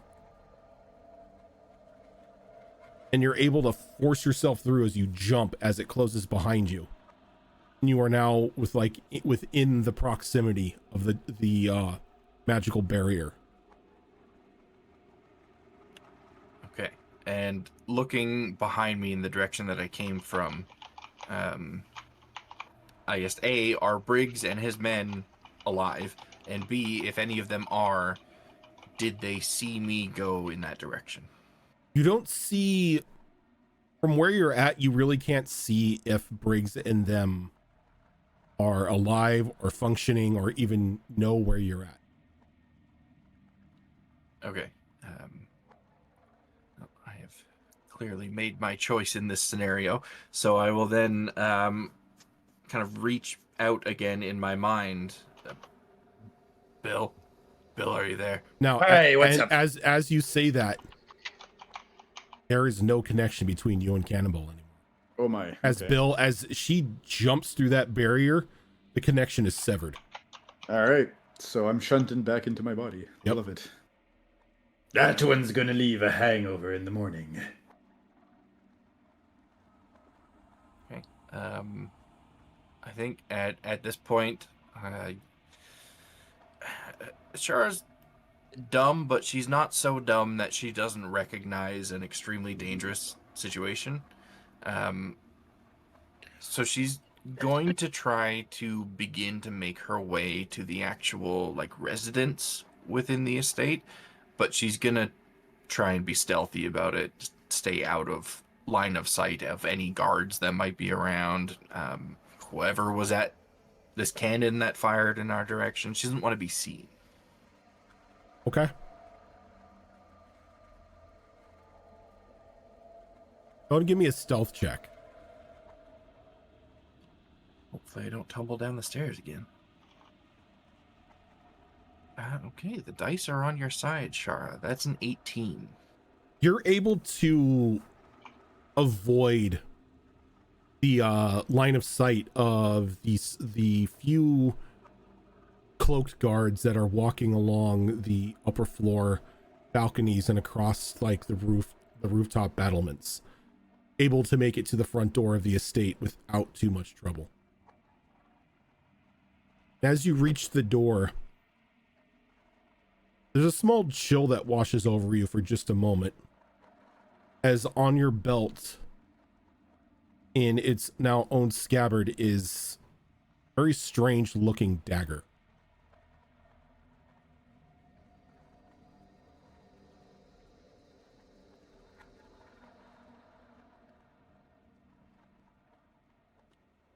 Shara's just gonna kind of look down at it and touch it to make sure it's real and not she's not just imagining things. And then just let out a real heavy sigh and try and creak that door open and slip inside. Okay. Reach for the door.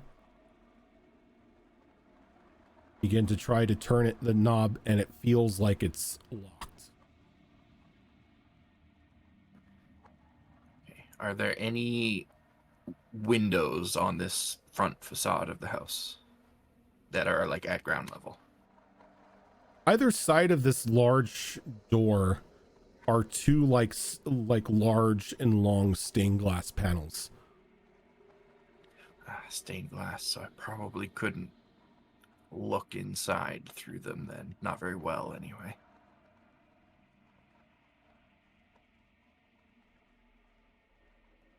Okay.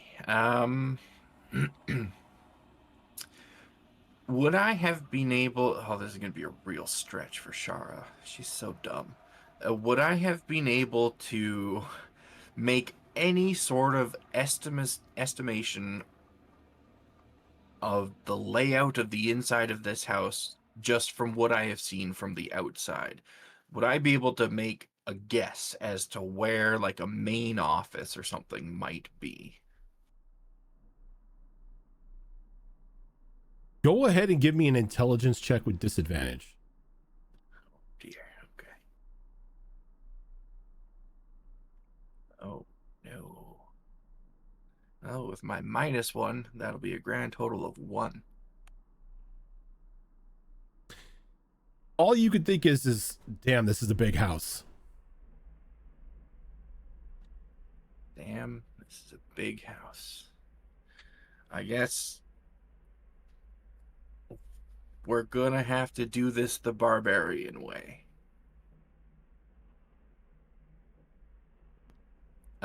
We're gonna take a few steps back and just try and crash our way through one of these windows. Shoulder check through the window and Go ahead and start running. Go ahead and give me an attack roll. Straight strength attack roll, I would assume. Yeah, this is unarmed type strike. Unarmed strike because you're using your body. That's still gonna be a 20 though. Okay. You go crashing through the stained glass window as if it was nothing. Okay, sorry about that. So you're going to take a bit of damage because you just jumped through glass. Yep. You're going to take 8 points of slashing damage. Okay. But you're able to break through the glass itself. And as you do, you come into a very beautifully crafted home comprised of white marble pillars and exotic sculptures of both stone and metal. Along the walls, you see various painted imagery of of the different Gold Spar ships and other mementos to the family line. Even though this is a massive home, you don't see any sign of caretakers. No maids, no butlers, nothing. The counters, not the counters, but the tops of some of these pedestals appear as if they haven't been dusted for weeks. The entire home smells of stale air. And as you're looking around, the only thing that you can hear off in the distance up the flight of stairs is the panicked cursing of a single individual, as you've heard his voice before, of Red and Gold Spar. Okay, I'm going to do two things. I'm going to immediately start running in the direction of that voice. But as I take off running, this is Shara, after all. She's going to take the duffel crab off of her hip, and she's just going to like hold it up so she can speak into the entrance of the bag and hope that the crab understands her. She's just going to say, "Time to start looting." And she's going to toss the bag aside so the crab can go do its thing while she is making a beeline for Redding. Rob the old man. Okay. We'll make some money while we're here, right? All right. So as you throw the bag away and you begin running, we go back to those outside the shipping yard.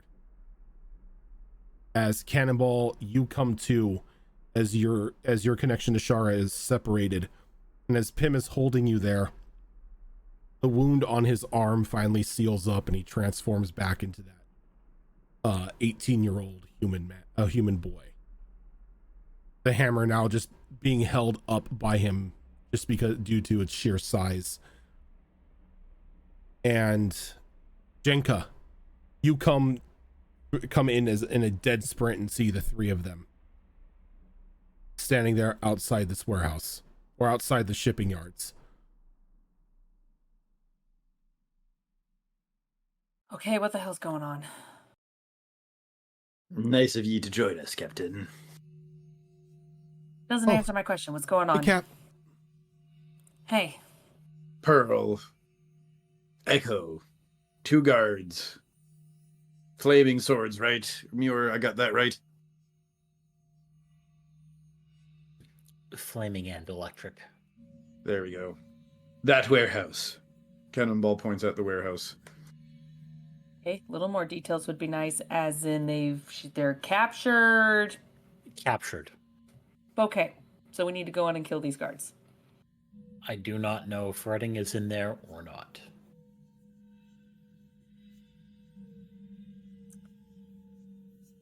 Well, let's take a peek, shall we? Is there any windows?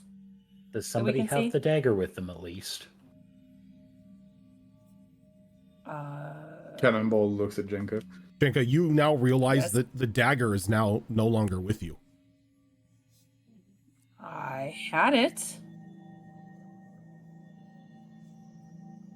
I know I had it. And I know I didn't drop it. I don't think he's here. But who has it? Can I do an Cannonball? intelligence check to see if Cannonball can put 2 and 2 together here? Yeah. I mean, this may be in Cannonball's wheelhouse, seeing as he's a bit proficient in dealing with weird stuff. Well, that, and I mean, you know, she says she hasn't dropped it, which means, and she said that means he's not here. The only other, I mean, I did see the barrier start to come up right until Yep. Chara got on the other side and it was shunted. Can I put 2 and 2 together that if the barrier went up, he's probably behind the barrier? I won't even make you roll for that. You kind of have a feeling that he's behind that barrier. All right, so that's logic enough that, okay. So yeah, no, in that case, Cannonball say, Damn it! He's at his estate. Shira's in there with him. She probably has it by now. I'm even gonna ask how she got it. I can figure it out. Clearly. Okay. Grab Pearl and Echo and then we go. Sounds like a plan, Captain. All right, and as you formulate that plan, we are going to go ahead and take a quick 5-minute break so we can get up, stretch our legs, get something to drink and all that fun stuff, and we will be right back.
Oh, I envision him And looking. we are back. And Raven, I absolutely love that background of that rabbit.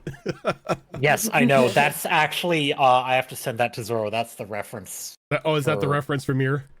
Yes. Yes, please. So I'm trying to That's get the my button bunny gear we and do my want. art.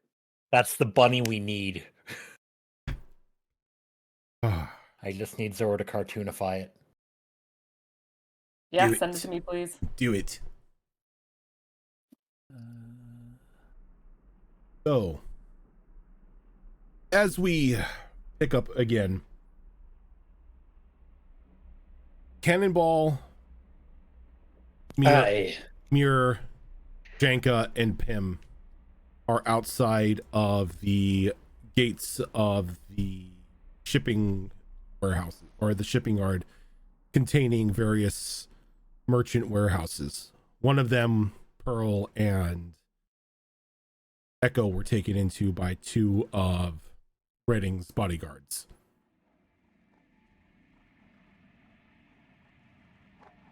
Yes.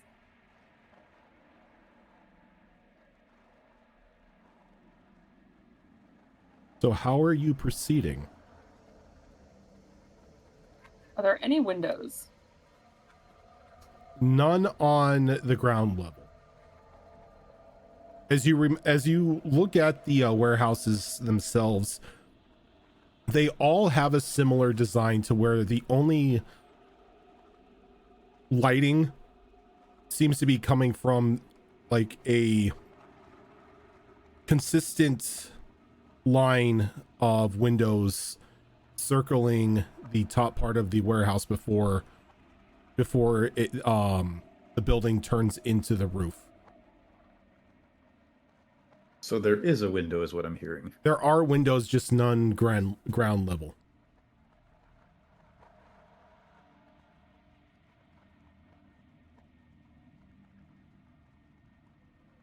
Does Jenka like look up at those windows? Yes.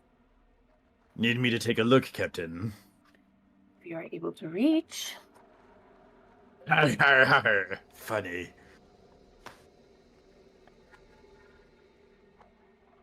On that note, he'll fiddle around, you know, all the stuff he carries around with him, all the knickknacks and warlocky doodads. And he'll open a jar, and you can see it's full of, like, spiders. Hoping nobody here has too much of a phobia of spiders. He'll actually put one in his mouth and chew on it. As we are going to use spider climb and walk right up the wall. Okay. And go take a peek out So into that window. You all see Bill just pop a spider in his mouth and eat it like it was just an everyday snack. Tastes like chicken. Now, Bill, when you climb up the wall, are you just like Spider-Man climbing it, or are you just nonchalantly just like foot over foot climbing it to where you're sort of just like sticking out in like a horizontal pose? Oh yeah, we're casually walking up. Okay. So and when Bill, we reach where the actual windows are, we'll probably quote unquote crouch down and just peek over the edge like we're looking down, you know, and through the window. You very nonchalantly walk up the side of this this warehouse, and as you peek in, Pearl, you have been led inside this rather empty warehouse. There are no boxes, there are no crates, there is nothing in here save for one solitary thing currently covered by a sheet. Oh boy.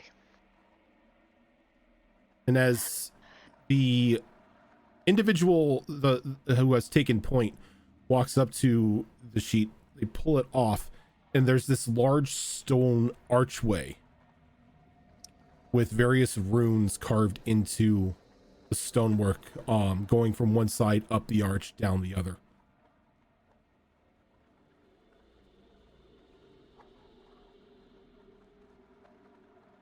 We thank you for being protected.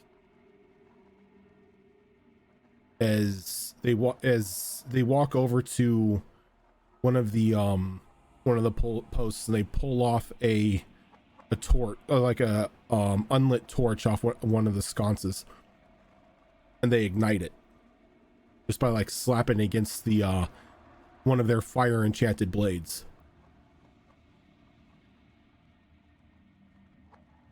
And then they throw the torch into the center of the archway as it ignites a portal, as the runes around it begin to flare up in a various torrent of colors. Captain, portal shenanigans. That's a good explanation of what's happening. Portal shenanigans. How many are in there?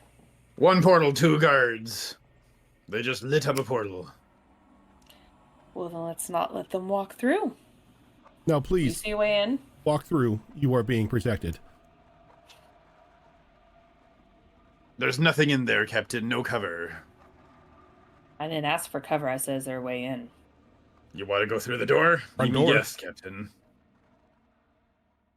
Pearl's going to try to stall. She doesn't want to go in there. Through the portal. Please enter the portal. You must be protected. Just a minute. There is no time to wait. You must be protected. Yes, there is time. Captain, we're running low on time. I was just letting them RP, God. But Cannonball's just like, Cannonball, as you're standing there yelling to Jenka, you see one of them extend their hand out. Pearl, does a 22 hit you? Oh boy, yeah. As a net is launched out from the palm of its hand, and it encircles Pearl before becoming completely solid. They just Like threw some no nets net holes there. No, like it pretty much went from a net into a bag. Hang on. You're like Okay. you're now in like a giant burlap bag. Pearl's been bagged, Captain. Now or never. Yeah, As- let's just go through the front door. As you're pretty much taken like in the bag and flung over the shoulder of this person. I apologize for the inconvenience, but you must be protected. Do I get any kind of reaction? Do you have any sort of reaction when it comes to being attacked? I'm just checking here. Hang on. In the meantime, I would like to Kick bust the door down? the door. Okay. Yeah. Bun rage, bun smash. Yeah, you know what? With a combination of Jenka and a raging bunny, and a now once again cut in ogre formed Pim, you guys just take the door completely off its hinges. As Pearl, And, you hear this like commotion being caused as those of you entering into it, and Cannibal, you can see Echo being sort of like dragged by one of these guards as the other one has the bag over their shoulder. I'd like to fire an Eldritch Blast at the portal, specifically at the runes. Okay, so you're going you've gone back down to the ground floor then. Oh no, through the window. Oh, you're just okay, so you're gonna break the window as you fire the Eldritch Yep. Blast. Okay, go ahead and make Yep. me an attack roll. Sure. The first Eldritch Blast is going to hit the glass, Yep. And so the second one is the second portal, one will follow through. Okay, first one's an 11. Second one is a, what is my spell attack? 1 sec. You know, Okay, I'm but not seeing any kind of reaction, Rojan. Second one is a Okay. 26. Well, an 11 will most definitely hit the pane of glass. It's glass. So that shatters through, as a pane of glass has 1 HP. And the second one goes through and hits the rune stone on the archway, but it doesn't seem to have too much of an effect. Okay. As I'm the gonna. Sorry, go ahead. the central the guard with Pearl in the bag holds up what the on the other hand one of their blades. Please leave the premises. They are being protected. I'm gonna go ahead and throw one of my daggers at the bag at the point where he's holding onto it, so it severs it and she gets dropped. Go ahead and give me an attack roll against that.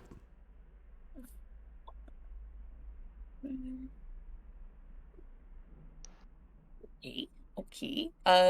23. 23. Knife slices cleanly across this bag as it is cut open, and Pearl, you go tumbling to the floor. Please do not interfere. They are being protected. Bonus action. Second blade, aiming for the neck Okay. of the creature. Go ahead and give me an attack roll. Okay. 19?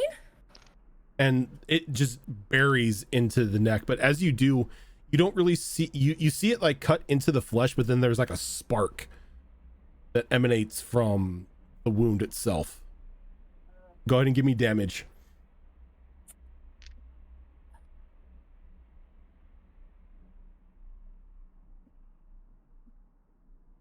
Does this count as sneak attack? Pearl's next to him. But is she a threat to him? Pearl's always a threat. Pearl is always a threat. To who we don't is know. 10. That's 10 Herself. psychic damage. An additional 3 from the. Oh no, 2d6. I'm so sorry. Oh, 5. Additional 5. And as it buries in the neck and it cuts, and there's that spark, you begin to see like this black liquid sort of pouring out of the neck as half of the body begins to lose motor function. Is you realize that it's bleeding oil as it kind of like drops down a little bit, and it can't really move at the moment very well. Stop being protected. I'm going to go ahead and take my other blade and just slice it across my arm, and the blood absorbs into the blade and starts to spark and crack.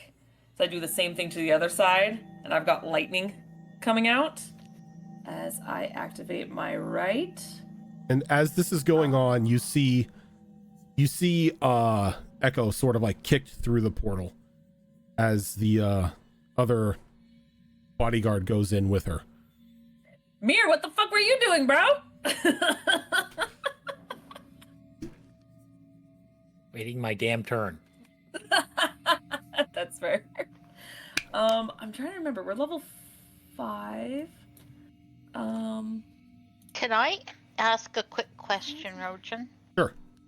How big is what are the dimensions, the physical size of this portal? Yes.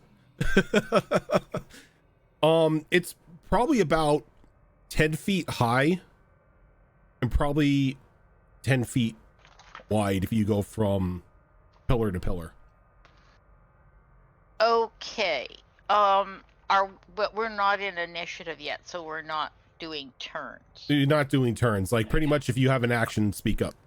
Okay, like if Pearl was to turn before anything could happen, if Pearl was to turn either into a bear or something like a draft horse and sit in front of the entrance so that she wouldn't fit, like sit sideways so she wouldn't fit through, would that have stopped Echo from going through? No, because Echo was already close to the portal as it was. As the one that activated the gate was the one that was with Echo. Okay. Just because I've got some things that are large beasts that I could turn into. But And as this happens, the bodyguard sort of just falls down to the ground face first, sort of shut down.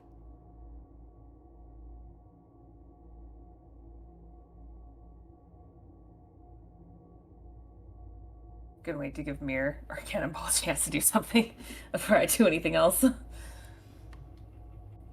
If they want to do anything.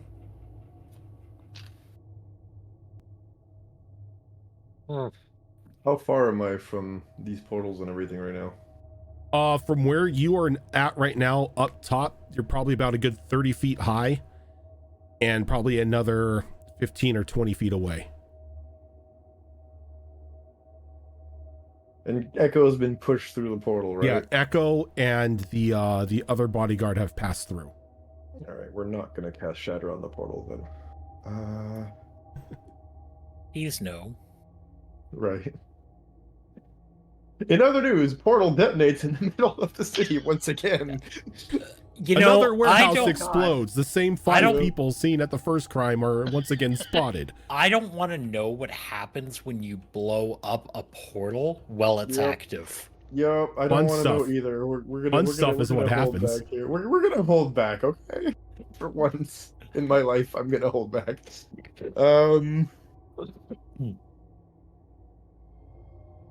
What are Jenka we has an doing idea. here? Well, oh wait. Has Cannonball ever seen what's his name? Goldspar? Mm. No. Yeah, he's not enough of a public figure that I would have seen him like in the street or No. something like that. Okay. Mhm.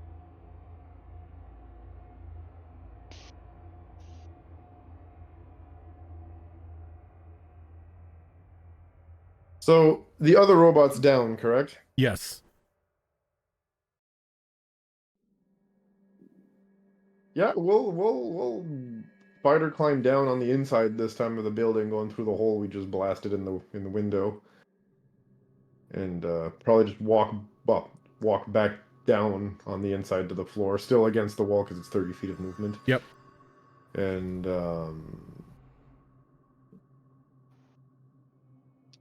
just loudly say, "Do we have the all clear, Captain?" Not yet. As she's currently tying a rope around her waist, and as she's running towards the portal, she hands the other end to Mirror, and she was like, "2 tugs, pull me back," and runs through the portal. Great. Okay. So as that happens, Chara, sprinting through the estate, you come to a large set of beautifully crafted wooden double doors, and you can hear the noise and commotion that Redding is making from behind them. And then underneath the gap between the door and the floor, there's a sudden flash of green lights as you hear protection has been compromised. Assailants have captured Pearl. And with that, you hear a table just start to flip and come crashing to the ground. I think Shara is not going to slow her pace at all. When she gets closer to the door, she's just go to rage and shoulder check her way through that one. All right, and you don't even have to, there's not even a lock on this thing. As you break through the door, as you come charging through, Jenka, you jump through the portal as well, as you are standing in a very large office of Redding Goldspar, a table sort of flipped over on its side. He's dressed, not really dressed, but in this strange looking suit of armor. Standing now probably about a good 8 feet tall, his body strapped and situated inside the chest itself with a protective not protective gold, but a protective glass plate over the chest. An almost mechanical like contraption that he's strapped into.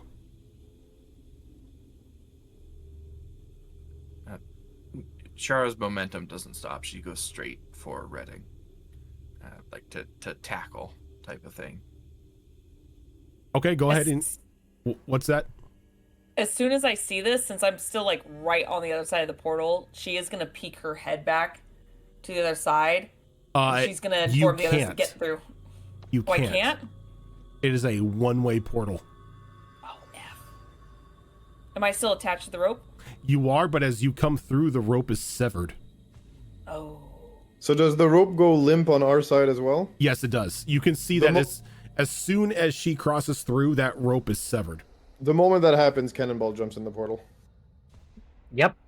Off we go. Bring the hammer. Oh. Wait, did you call for Pim? Yes, I said bring the hammer, Pim. As he just comes charging through as well. Oh, Lord. Shara, you can go ahead and give me a attack roll. Okay. Since it is an attack roll, I am doing it recklessly. Okay. And this is going to be treating it like another unarmed, I assume. Yes. Okay, that is going to be 23. You will successfully fling yourself into this thing. What are you attempting to do as you do that? Well, in her mind, I mean, she didn't know that he was going to be strapped into something, so she was going for like a tackle and a pin. But I don't know what his situation. I don't know what this contraption even looks like that he's strapped into, so I'm not sure what's possible here. So it sort of looks like a giant like metal construct body, but where it would have a head, it's kind of just like domed up a little bit, and he's sort of in like the center chest compartment. It's almost like he's in like a small Gundam. He's like in a small suit of power armor. Is it a mini Gundam? Okay, so in that case, I think her intent is still going to be the same. The intent is still to tackle, but she is going to go for the waist to try and shift this thing's center of gravity enough that it topples over. And then, if it does, throw herself on top of it. Okay, and you hit it just right, as Redding wasn't necessarily expecting you to come crashing through the door, as you sort of topple him over, and he's sort of, now you're on top of this power armor for the moment, pinning it to the ground. All 345 pounds of her just on top of this thing. I sit. What is the meaning of this? Who are you people? I know you. I sent you across town. Who are the rest of you people? Shara Oh. situation now. You said he's in like a glass compartment. Yes. Something that looks like glass anyway. I mean, she's a barbarian and she's still raging. So she's just going to start punching the glass to try and break through it. Okay. Go ahead and give me an attack roll with this, as the rest of you do see Shara just starting to let loose on this glass covering. That one is going to be a dirty 20. A dirty 20 will not hit. Will not damage the glass, I should say. The beatings will continue until someone stops her. Shara situation. What's up? Do I see Echo, by the way? Is Echo here? Yeah, Echo's here. Okay, just making sure. Okay.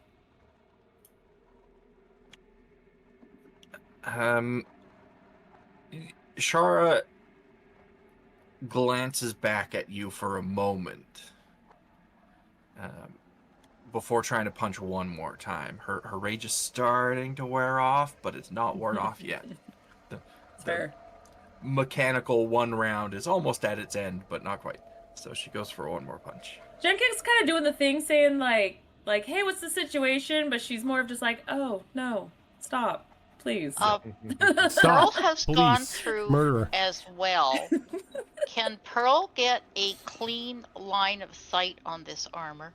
Yeah, it is not hard to get a clean line of sight on this armor, as the as your shark friend is currently on top of it.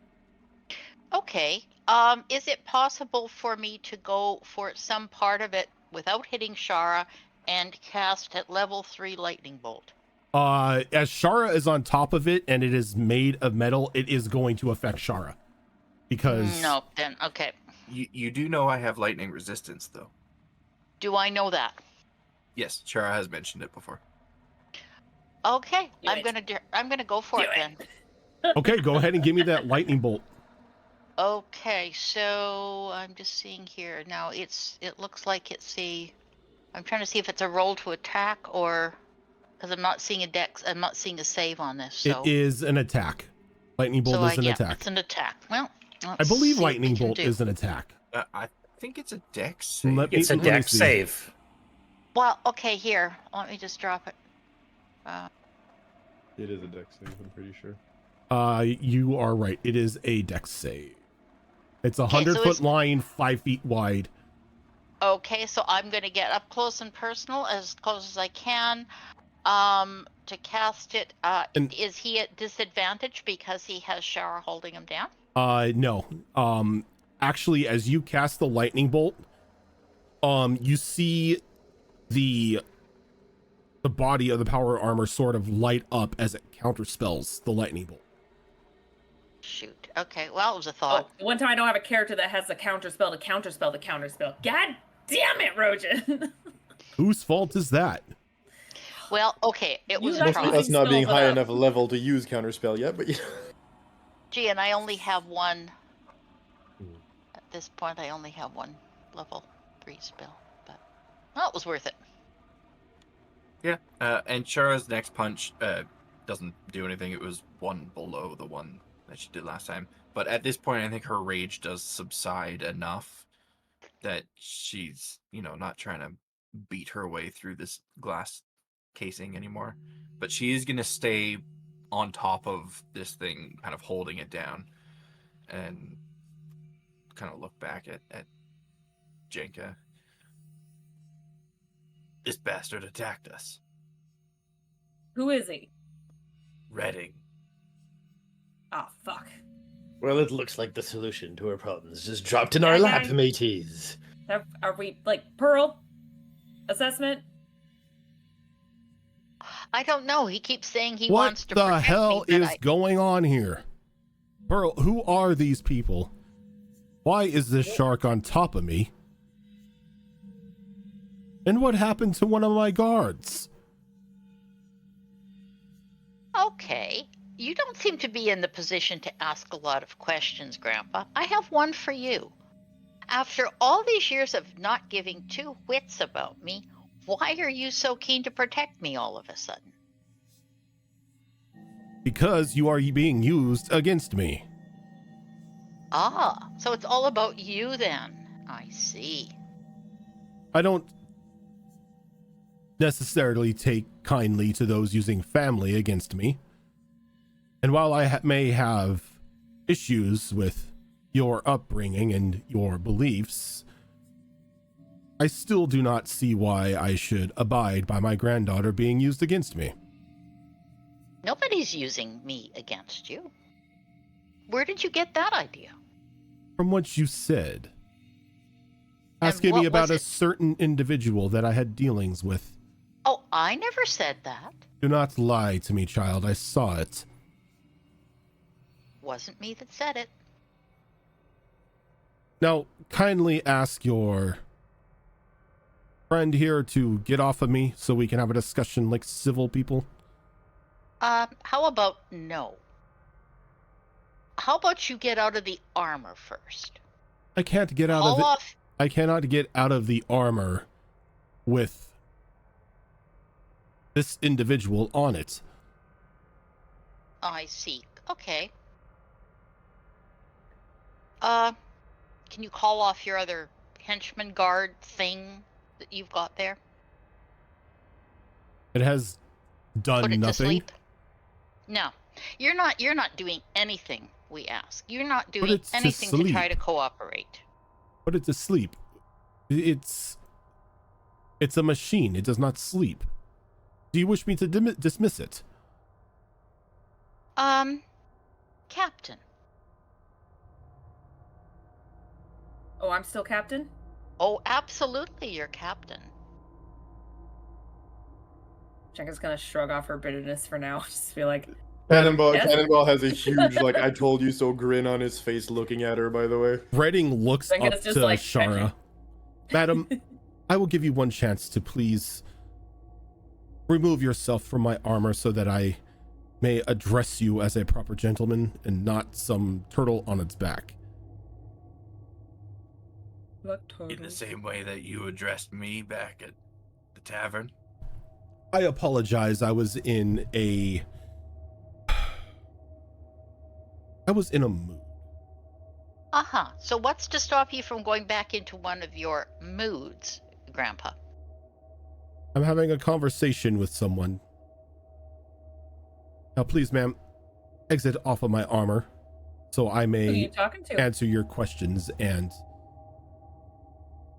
address the room. Yeah, I'll get off, but if you don't immediately get out of it when I let you up, I'm gonna pry you out. Oh, and one other thing, Grandpa, before you get out of that armor, if you're wearing any rings, take them off. He sort of stands up, sort of adjusts himself inside the armor. Now, I am not going to remove my only means of defense, as a individual has it out for me. And here I am looking at would-be assailants. I only meant to protect you, Pearl.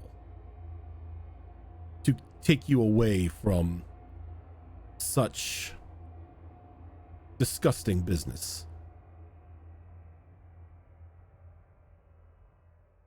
Mutually beneficial, yes.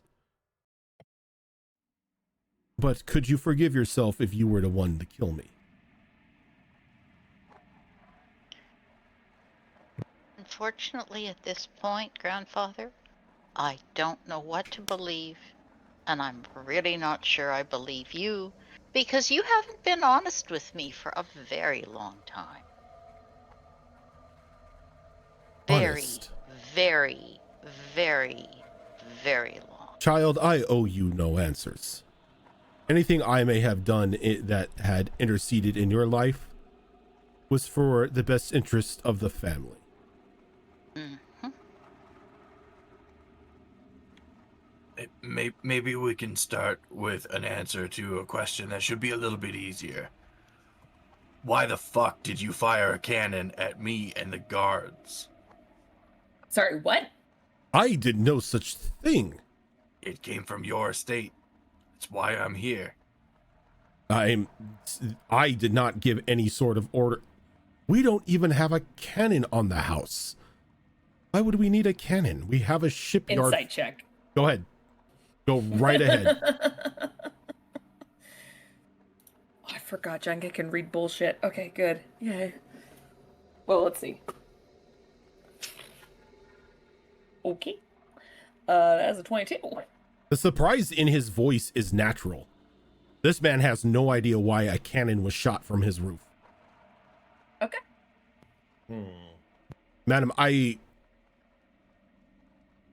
in all the names of my late ancestors, have never fired a cannon from this house, nor would I raise a hand against the city guard.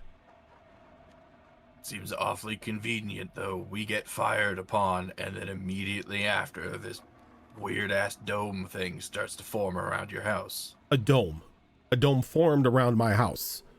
Yeah, I barely made it in. And you kind of see that sort of pale expression on his face again, Pearl. This was all orchestrated. He's led you right to me, and I've laid into his hand perfectly. He sort of like slowly starts to back up away from Shara. And what would be after ye, matey? As Cannonball's gonna walk up with freaking tentacles sticking out of his forehead, As he looking kind like, of, the power armor like raises a hand towards you, you see a bit of electricity begin to spark around it. Stay back. I don't believe any of you honestly intend me any harm, but I will defend myself. What's after ye, matey? Cannonball repeats one more time. Call it whatever you want. a demon, a devil, an eater of souls. It's been after me for years. How long are we talking? Since I was a child. This And thing how has, long? this and thing how has long ago been was that? after me. Feeding into my fears, my doubts. Turning me into the paranoid man you see before you. As he kind of like motions to like the interior of this office. As you can see, the desk is thrown about. There are chairs against the walls, but there's not anything really on the floor save for a half-assed sigil. What's the sigil? This damn fool's attempt at a protection symbol. Unfortunately, the arcane arts are not my strong suit. Can I do an Arcana check to check that Sure. sigil out and see if it's actually a protection symbol? You most definitely can. Let me see what the Arcana check looks like on this guy. Okay, we're gonna do that. Where's my dice? And we roll if I can find the D20. Where did I put my? There's my D20. All right. So that is going to be.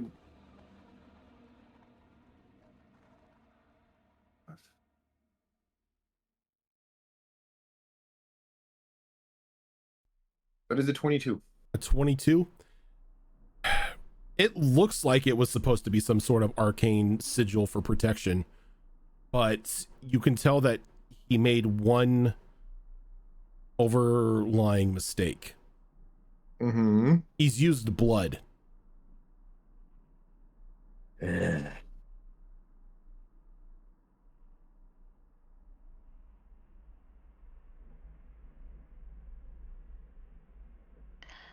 So, grandfather, I have two questions. You always have questions, child. Yes, I do. Okay. First question is, why has this thing been after you since you were a child? And the second question is, if you can't protect yourself, why do you think you can protect me any better than these comrades can? First, this has been after me for years, generations. It comes after the eldest male in our lifeline. It's a blood curse. Not one that I enacted, but one I unfortunately inherited when my father died. Our family Insight check. has a spark of genius that has been gifted upon us. Though it comes with a dire price. Near the end of their lives, the soul of the eldest is consumed. And the spark of genius is passed on to the next heir.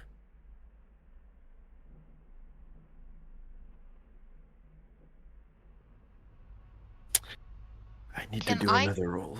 Can I do a check to see if that jives with what the devil told us? Well, you know what the devil told you of how he made a deal with them for that spark of genius. But you also wanted to do an insight check if you want to do that. Yeah, I guess the thing is that my impression was that the deal was with my grandfather, not the deal was going back further. That's the gist of what you got from Mal, was your grandfather made the deal with him. Yeah. So is there a way I can check that out to see if this? You can do an insight roll on what your grandfather said. Okay, we'll try that. Ooh, that is a kraken on the dice. And +5, so that would be a 25. You've known your grandfather to be a lot of things. You've known your grandfather to be a lot of things. Greedy, self-centered, an outright asshole at times. But the one thing that he doesn't necessarily pride himself on is being a liar. He's very much somebody who will tell it like it is and not really care what others think.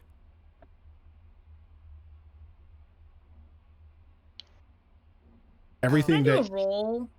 Sorry. everything he says at this moment, you can't find fault in it. Okay. So, the follow-up question to my grandfather is, so then, grandfather, why all of a sudden now is something after you? Why? As I said, child, when we come to the near the end of our lives, our souls are consumed. I do not have much time left. And what consumes your souls? As I said, that demon, devil, whatever you want to call it, it's a soul eater. And in all the generations, no one has figured out how to break this curse? There have been attempts, but they have all ended in failure. I decided to embrace it, to leave the next in line a leg up on stopping the flow of the curse. Well, I have some very resourceful comrades here. Perhaps one of them has a solution. And I'll look to the captain and the first mate. Have I heard about anything, being what I am, have I heard anything about this kind of blood curse before? Go ahead and give me a history check, because as you are a blood hunter, you can go ahead and make that.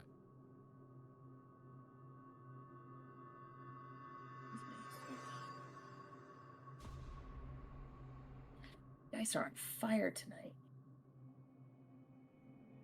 24. 24. Yes, you have. These family bloodline curses are almost a favorite of entities known as soul brokers. Not necessarily demonic or devil in nature. Some sort of monstrosity that's in between. The stronger that a soul is at the end of its life,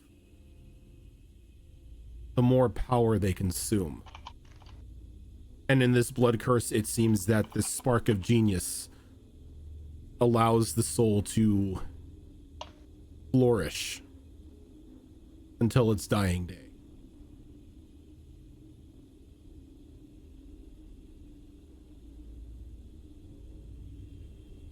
Did someone in your ancestry then make this deal? Because it sounds like it is the work of a soul broker. Call it what you will, but that is the gist of it that I got from my father.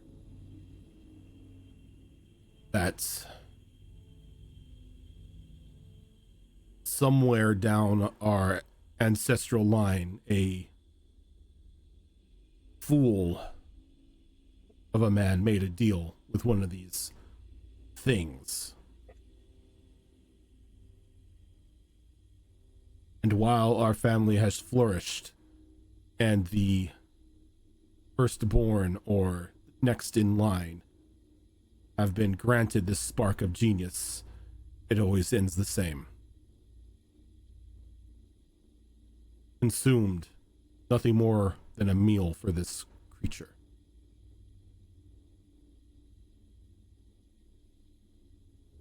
Jenka's gonna look over at Shara and go, I don't suppose you have the dagger on you, do you? Yeah, I've got it. Pretty sure this is it. Can I see her real quick? You can have it. She'll take it off her waist and toss it over to you. And I want to examine this dagger, see if there's anything on it or anything unique about it that points out what it could probably do. The dagger itself looks rather mundane. While the blade itself isn't made of a sort of metal or alloy, it's comprised completely of stone, but it's sharpened. The hilt itself is just this stone hilt that seems to be wrapped in this red. Almost just like a makeshift knife that somebody made out of desperation. Interesting. Yeah, as I told the guy that gave us that blade, I'm not killing this dude. But you have a lot of shit to answer for, Redding. Small question, by the way. If you are going to die of natural causes, why does this demon devil thingamajiggy need to hasten the process?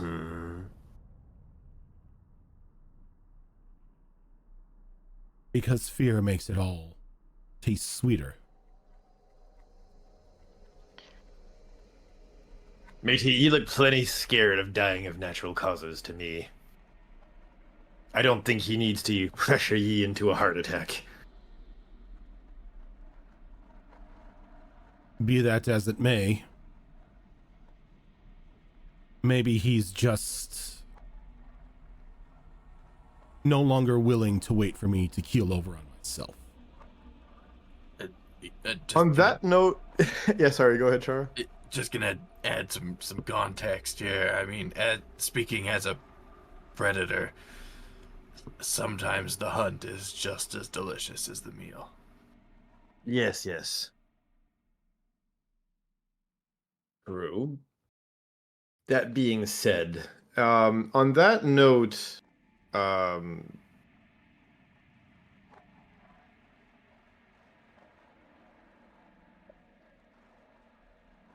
Cannonball's gonna add, but this is not a predator we're talking about. It be a devil. They stick to their contracts like, well, Chara to a bottle of rum. Do I know if soul brokers are similar to devils as far as like contracts? They are not. Soul brokers will honor a contract between them and those they made the contract for.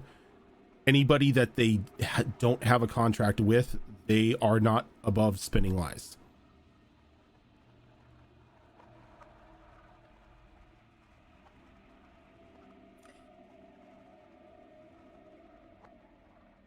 Would Jenka then know if they are technically under a legal contract then?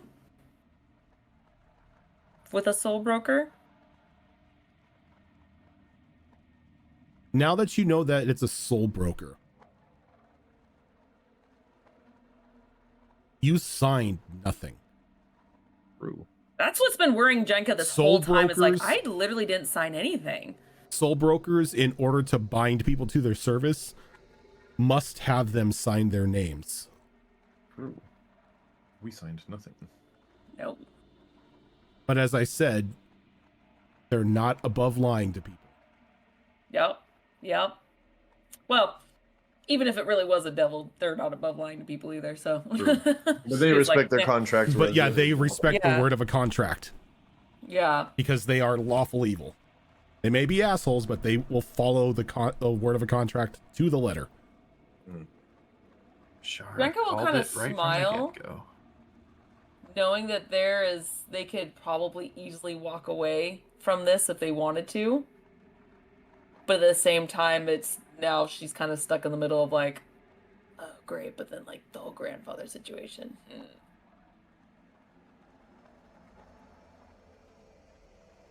Well, I don't know what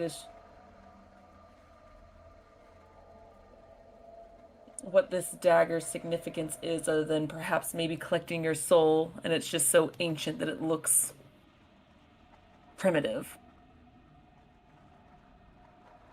But he wants you dead with this particular dagger. He also says he has you bound here. I wonder if he really does.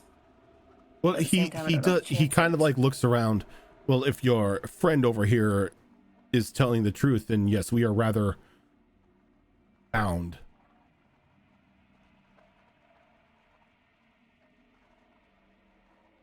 As I don't believe he is going to let any of us leave.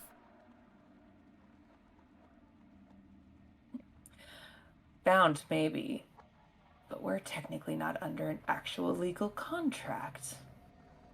We may be able to help you better.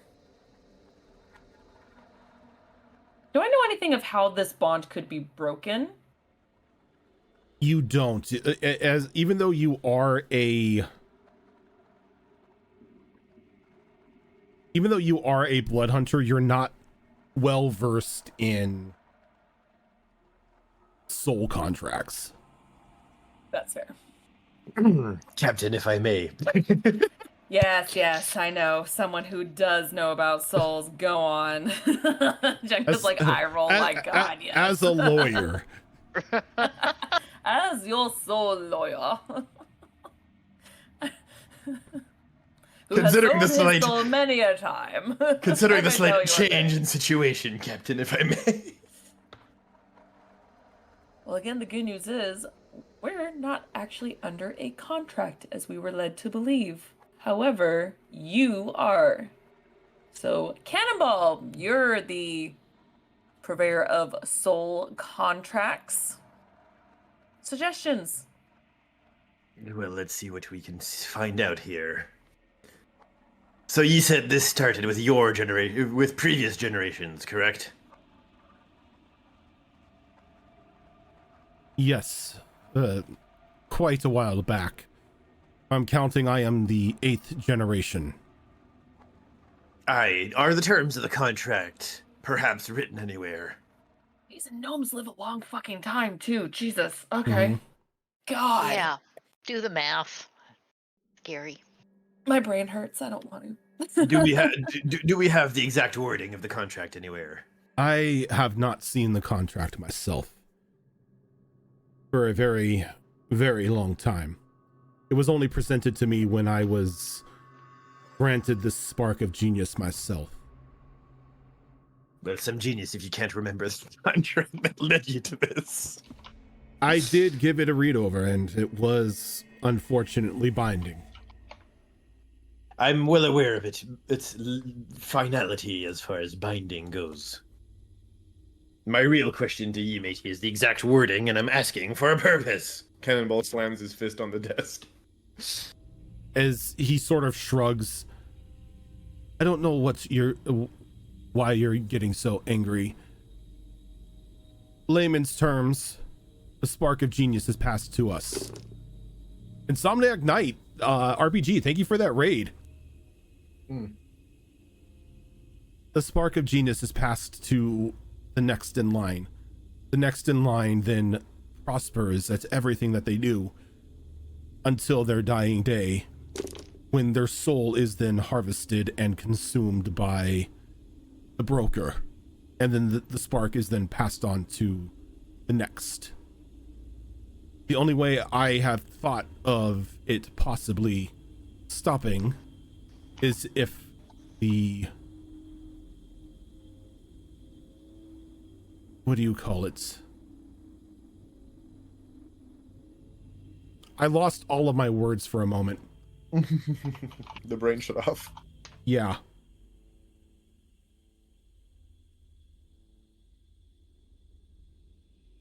The only way it gets lost is... The only way to stop it would be to cut off the family line. And although I did try, one way or another, took a wife and we had children. It's almost Any as... sons? Yes, but the son died a while later. Not before he fathered one himself. But I am not one to directly murder my kin. Hence why I've spent the remaining years, and he kind of like motions to the armor and to the artificial human near you. I've dedicated to the sciences in hopes that we can somehow find a way out.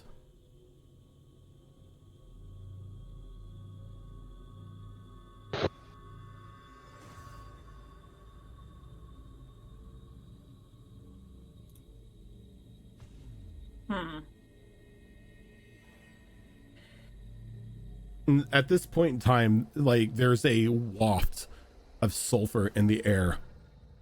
Oh, great. As Mal is now standing in the room watching all of you. Well, I hoped that I would appear here and I would see you standing over the body of a dead gnome. But apparently he's encased himself in a rather gaudy looking suit of armor. What seems to be the delay? I'm pretty sure I made myself very clear when we talked on the ship. Oh, yes, I know. Oh, y'all spoke on the ship? Yes, I was giving them the rundown of what was to happen. You know, don't leave Tide Light or you die until the good Mr. Goldspar here is dead. And here I see you in his office, dagger in hand, and there's no dead gnome. You said there's no time limit, so what's the rush? You're That's here. been me question all along, actually, matey. What's the rush? Ye live forever. That's a mortal gnome that'll die one day. Why the rush? The rush being is you are now here in his office with the dagger in hand, and he is not dead. Why do ye need us to kill him? Why not wait for him to die like he's supposed to, as per the terms of your contract? 'Cause I want him dead now. Oh, somebody's playing around the rules. There's nothing around the rules. I am allowed to designate somebody to kill him if I'd wish. Oh, are ye? Yes. And so I designated you to kill him, but apparently all of you are against stabbing an old man in the chest. Sounds like we undesignated ourselves. Seems like I misjudged you all. Seems like you're boring. I will not hear this from someone whose soul is a dilapidated timeshare. On that note, Cannonball just bursts out laughing.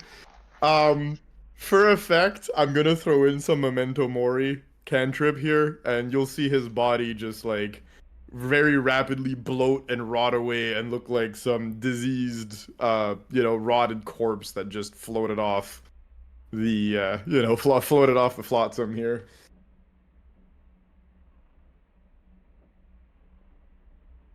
Now, Captain, I see you have that dagger in hand.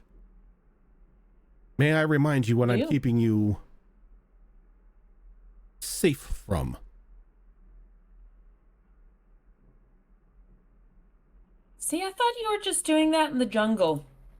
You didn't really say it was a permanent thing, but the thing is, are you really protecting? I don't know. Have you checked the watch lately? Seen any weird visions? Experienced unlikely cold in this isle? Yes, I am still protecting you. Though he is getting closer and knocking on the door. If you catch my meaning. Why would I experience visions and frost? Oh, I don't know. Tends to come with one's impending demise, especially at the hands of a demon. Yeah, he would know. Points to the gnome. Except we're not under an actual legal contract. You finally figured that out. I was wondering how long that story was going to stick before you really realized I didn't bind you to anything. I thought it was weird that there was no actual contract, but that's why I like to do some research. And then everyone scattered. So here I am, doing some impromptu research. Yes, well, I still have that protection on you. That should be enough to kill the old man. Unless you want to come face to face with an old friend sooner rather than later. It was going to happen regardless. Yes, but I would have at least given you the option to choose when it happens. Give you time to prepare. You're not wrong. Give you time I am trying to prepare. brace so you don't lose another crew. Well, but from what I can see, I don't have to. No contract. So what you're saying is you're not going to get rid of the old man? I don't see why you can't just sever a really old contract. Because this family is a very prosperous contract that I've had for going on 8 generations now. I heard. Would you give up a luxury mansion just because somebody asked you to? Considering how I've never had one, By the sure. way, It's a lot of Redding, stuff I don't need. what the hell did you do to this mansion? It's horrible. So gaudy. Real dusty downstairs too. Yeah. Gave this man a spark of genius and yet he can't keep his house clean. Why I don't want a mansion. Too many rooms to clean. Now, I would be willing to sever the contract if something were offered of equal value. long drawn out sigh. Looks over at the gnome. He kind of shrugs. He's like, don't look at me. I tried dealing with them myself, but anything I offer, he turns down. Well, it depends. What have you offered? Oh, he's offered many things. Money, bribes, family members. Oh, once he actually offered me the head of a druid, but I really don't have an issue with the tree huggers. So, yeah, everything he's offered, I've just turned down. I mean, nothing is in comparison to, he kind of just points to him, that. All just so they can be extra smart. Their soul flourishes with that spark. It's like, at the end of their life, it's like drinking a finely aged wine.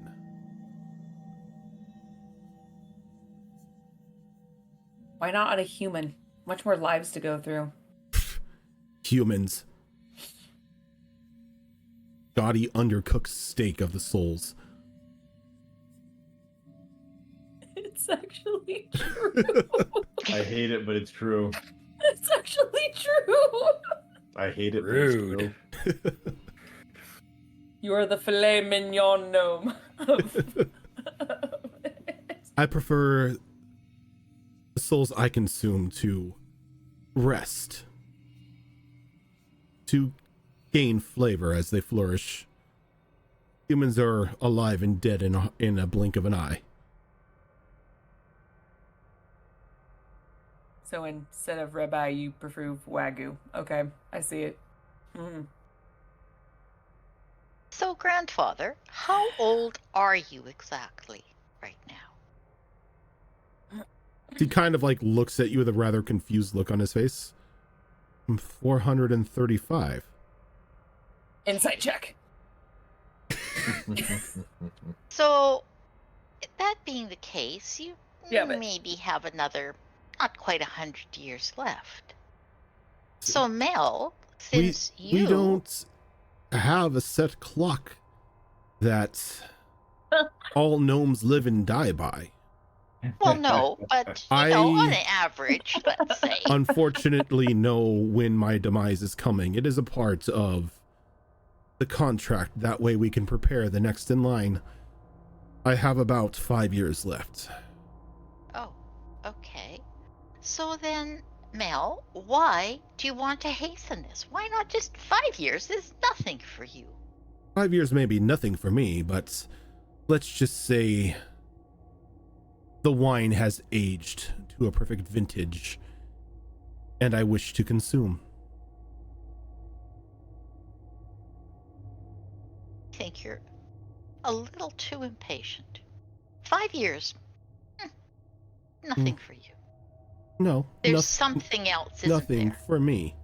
As I said, I am hungry, and he is perfectly marinated. So Okay, so is he a wine or a steak? You kind of go back and forth. He is a full 8-course meal, my dear. Okay. On this point, though, Something's not ringing right here, and I don't know how to. I'd have Cannonball grin a little bit here, and just kind of walk up a little bit to him, and he's gonna do the the conspirator like piratey like arm over the shoulder thing almost. To who? To Mal. And like you try to do that, Mal kind of like backs away and like pushes your arm away as he like brushes the jacket that he's wearing off. If we were going to talk, keep your distance, William. Matey, you wheeled and dealed with the old crones to get us here. Oh, that was nothing. Oh, I'm sure. But what I'm trying to say here is if you're willing to go ahead and pay extra to hasten the process. And he grins. Is the meal really for you? It is a meal for me. Not brokering for anyone, huh? But for yourself. No, this is a personal adventure. Can I insight check that? You most certainly can. Thank you. Well, while you're inciting that, yes, Shara is getting very like physically restless. She doesn't like to stand still too long. No. So while all this conversing and stuff that's way over her head is going on, she just kind of meanders over to Pim and takes his hammer from him. Gives him a little bit of a look like, is he give like it to me type of thing. You go to reach out for the hammer and he kind of pulls it to himself like, no, it's mine.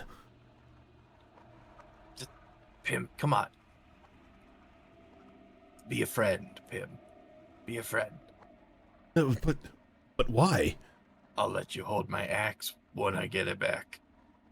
I left it at the tavern. Why did you leave your axe at the tavern? Because I wasn't expecting to be shunted across the city. Do you know how to cast magic? No. And this hammer is useless to you. I just want to hold it. Come on, Pim. As like the two children are just like arguing with one another, like trying to keep and like convince somebody to share a toy and the other like not wanting to give it away. Don't make me bite you. But why would you bite? We're friends. So let me borrow it. But why? Why do you need to borrow it? Pim, come on. Come on, Pim. Okay, go ahead and give me a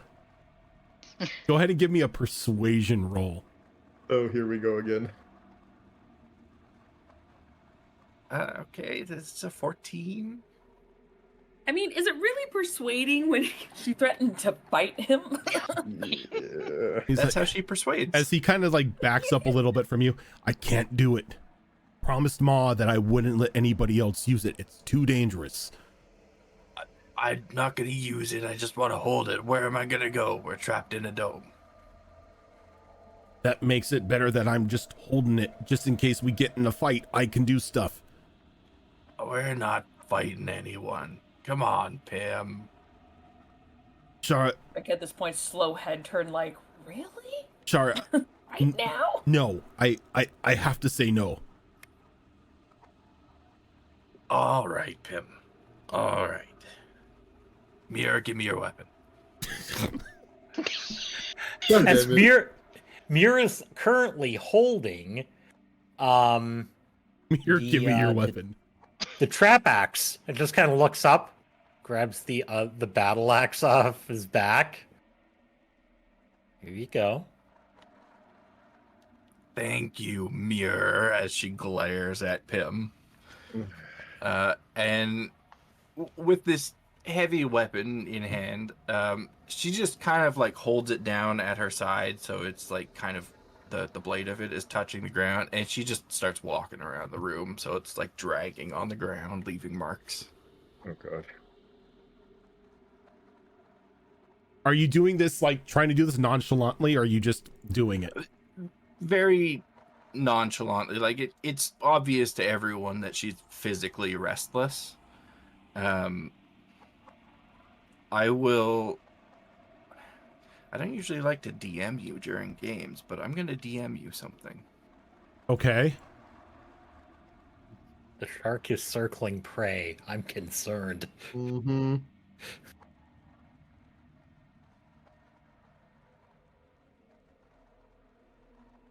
Jeez, when was the last time we DM'd each other? Where are you in my life? Yeah, we haven't really been talking much or talking in DMs. Like, wait, no, you just recently DM'd me your character background. Backstory for the superhero game. Oh, I thought you meant for Shara. I'm like, damn. Yeah, I'm only just now broaching my backstory for Shara. Look, you would not be the first person that DM'd me your character background, like multiple sessions into the game. Cannonball. I don't know what you're talking about. Give me a second, 'cause I'm making something. Didn't do it. So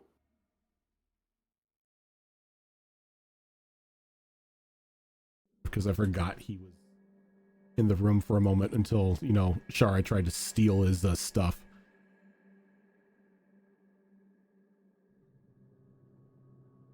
So you were going to say something? yeah, the insight check unfortunately was an 11. I have no idea what the hell this guy's thinking, do I?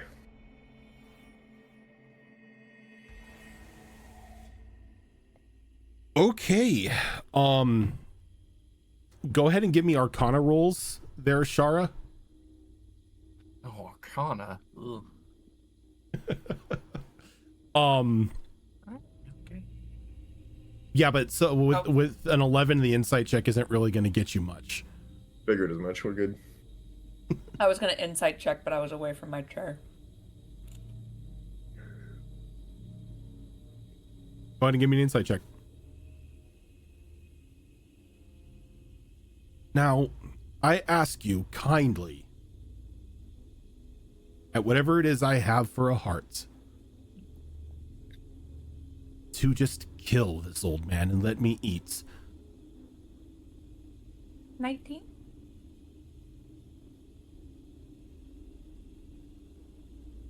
I forgot what you're insight checking. Wow. Mm-hmm.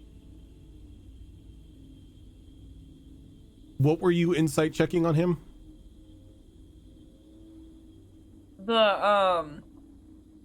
Shit, what did he say?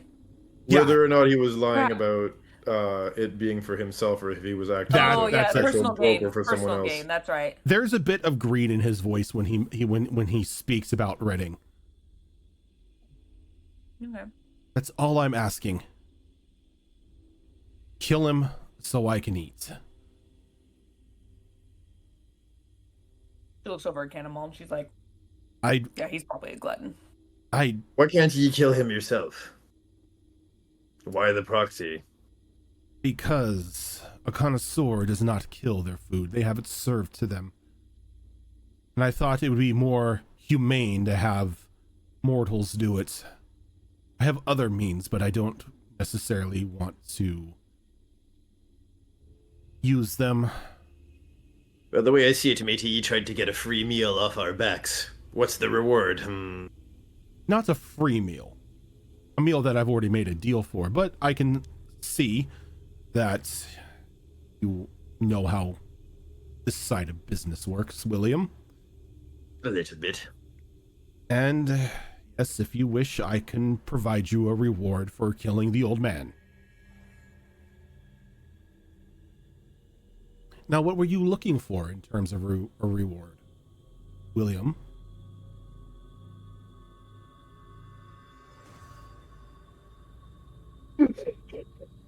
A dreadnought. 2 dreadnoughts. I swear to F, man. If you say a fucking dreadnought. 2 dreadnoughts. No, now he wants the Kraken to go with the dreadnought. 2 dreadnoughts and a milkshake.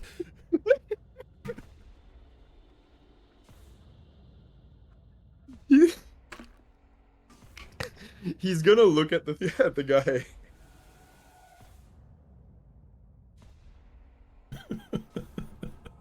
Oh my god. Look, it's not my fault that Cannonball is just a mess. Okay, look. Here's the thing, okay? It's not my fault either. He kind of did it to himself, and now I have to pick up the pieces. Literally. That being said,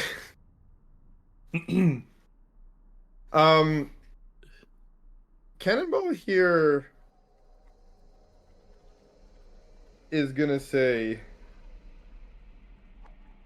well, not gonna say, but is going to actually walk up to what's her name? I can't English tonight. Wow.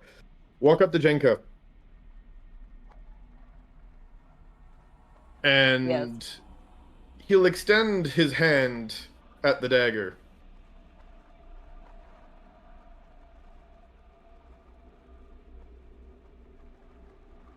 Give me a second.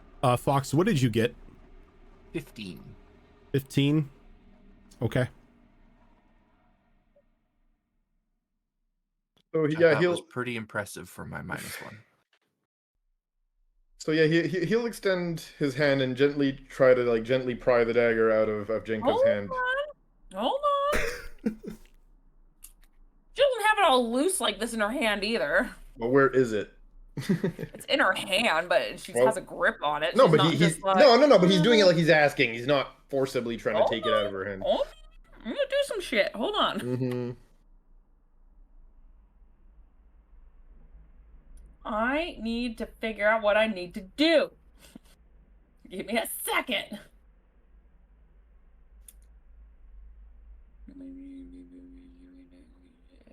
Oh shit! It's a D8. I did not realize that. My die increased. Okay. I am going to activate my psychic whispers. Number of people I can see equal to my proficiency. I think it's still 3. Okay, yes. So D8. Damn. Okay. Shit. We're all psychically linked for 7 hours. Ouch. Jeebus.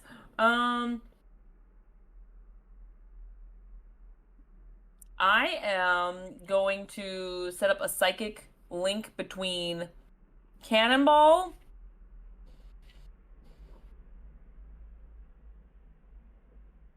Shara, and Pearl. And as Cannonball reaches out to Jenka, in his mind, he'll hear, "What are you thinking?" He'll smile even wider when he hears her voice.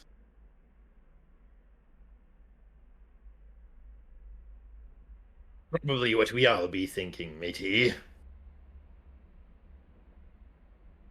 You don't know if it'll work. Well, what's the other option? She'll let go of it. Thank you, Captain.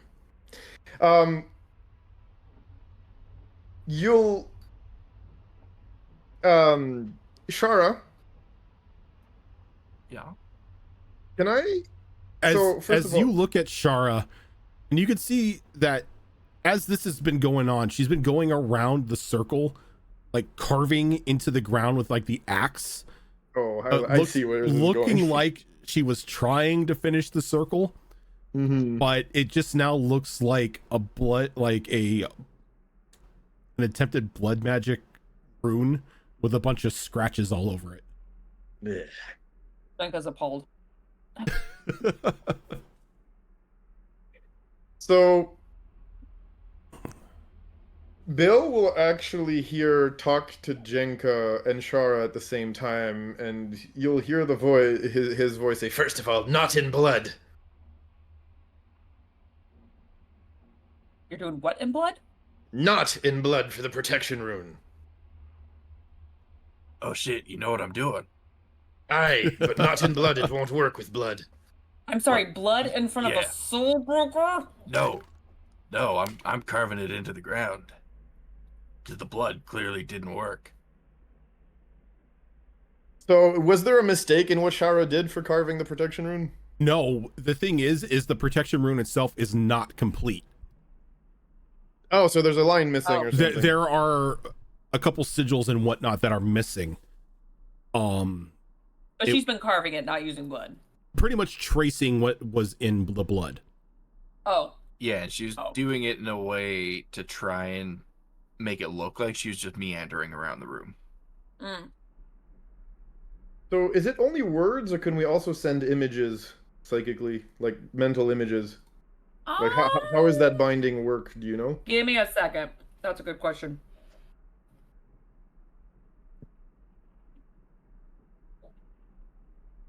Because we've established Cannonball knows this stuff. I would most It doesn't probably say. It just says to speak telepathically. Yeah, so it'd be speaking. Words only, then. Words It's just only. speaking, yeah. So Cannonball's gonna do two things. He's gonna talk to Mal at the same time as he's going to instruct Shara where to like drag the axe to complete the sigil. And he's gonna talk to Mal with the knife in hand, right? The dagger in hand. And he's just gonna ask Mal, so Tell me, matey, before I stick this into the tiny over there, what does this do? I'm curious. After all, I'm sure if you reserved a special knife for the occasion, it's gotta do something fun, right? It's a dagger. It's made out of stone. And when you stab things, they bleed. And if you do it enough, they die. Oh, come now. That's it? Yes. It's just a stone dagger. That's boring. Boring. What, Yeah, a no little bit. soul extraction? It doesn't make a soul coin? You can't power your infernal car with it? Well, infernal chariot with it. sorry, out of character for a sec. Infernal chariot with it? Nothing? You think I'm going to just give over some soul-sucking weapon to a mortal and trust them to only stab somebody that I need stabbed? I mean, if you I thought mean, you'd look, get more matey, souls I out was of it. stabbed other things. That's just more coins for I me. was not whisked into existence yesterday. Wait, you guys are whisked into existence? We don't mate. Well, not with Aye, each but other. then anyway. what whisks you into existence then? I can't really tell you. I just one day existed. The more you know. Cannonball kind of like shrugs, almost like, at this point we're just buying time as much as possible while Shara's hopefully drawing the stones in the last remaining like lines of the sigil where we told Unfortunately, her to. Shara, you don't have any sort of magical training for the whatnot. No. So aside from tracing what's already been put into the ground, you don't know what's missing. Yeah, Oh, no, but Cannonball mentally is telling her like, go a little more there, draw a line there, move this way there, like do this. You're not going to be able to tell her that while holding a conversation with. Okay, that's what I was asking you. Yeah. Okay, You're so I not can't do that. Jenka. Okay. You're not experienced in that. She can do it. You can't. Good enough then. Yeah, okay, well, if I can't do that, I'm definitely gonna just look back at the captain with a, like, alright, tap out, distract him, I need to do this. Give me a second. It does seem awfully weird that you decided to give us a dagger. Shara, give me a stealth roll. Oh my. As you're talking, go ahead. Oh. Go ahead. Seems awfully strange. If this dagger is just as mundane as it looks, why have us stab him specifically with this one? And why have it transport magically to whoever was closest? Well, because it's Seems mine. kind of weird. It's mine, and I'm a fan of symbolism. And what symbolism does a stone dagger have? It's So mine. it's crystal, that might be different. It's mine. That's it. The symbolism is, I got it. I won. It's time to eat. There's much better daggers out there, I'm sure. Oh yes, I have a very beautiful collection back home, but I wasn't going to use any of the. I wasn't going to give any of the exquisite cutlery to, again, a mortal. Stone daggers work just as good as metal ones. So a stone dagger that's probably as old as balls, that with only the right amount of force by comparison, unless properly sharpened by a professional, Which it was. was gonna do the job. Yep. Still can if you go over there. Well, first you're going to have to cut him out of whatever that monstrosity is. What is the significance of this then? Was this the one you made the first contract with their bloodline? As he kind of snaps and just points. Got it. By the way, So Rogan, other than that, sorry, go ahead. sorry, while they're talking, Cannonball's gonna kind of, like, walk over to Shara here and just kind of, like, pretend to strike up a conversation with Shara. Shara, what was your stealth roll? 14.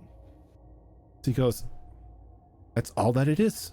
The first dagger that pierced the first heart of the first one who made the deal. And so since then, it's just that. That explains why it looks so ancient. As he snaps his finger again and points, but this time it's over your shoulder. As Shara, you see the blood and like the scratches you've put into the ground just sort of mold away.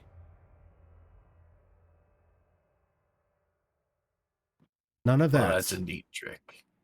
None of that. Besides, the runes were wrong. I don't know this magic shit. Look, this conversation's just going around and around and around. You get a gold star for effort. I will give you that. But as I was saying, it's just the first one that pierced the heart of... Oh, the dagger that pierced the heart of the first one that made a deal with me. It's Look at it tradition. and see if there's any dry blood on it. It's clean. Oh.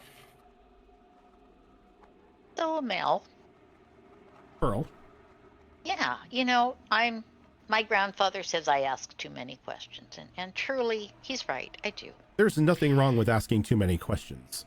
A All right, well-informed so- mind is perfect. Alrighty. So, this is my grandfather here that we're Yes. talking about. Quite aware of Sort that. of like, a well-aged steak. Kind of don't like that attitude, Mel. This Well- is my grandfather. I mean, he's not my favorite person on the planet. We've had our disagreements, for sure. But all in all, he is my grandfather. So I'm just going to go and stand right over here, right in front of him. And anybody in this party that wants to kill my grandfather goes through me first. Bonus to anyone who kills Pearl.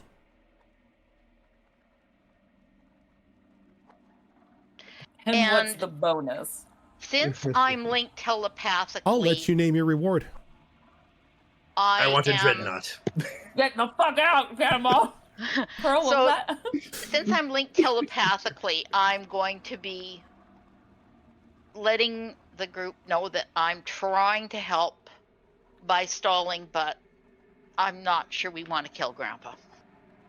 So, We We gotta do something else. And you know you're psychically linked because you have been before and you felt that same tingle in your mind when I first entered. Yeah.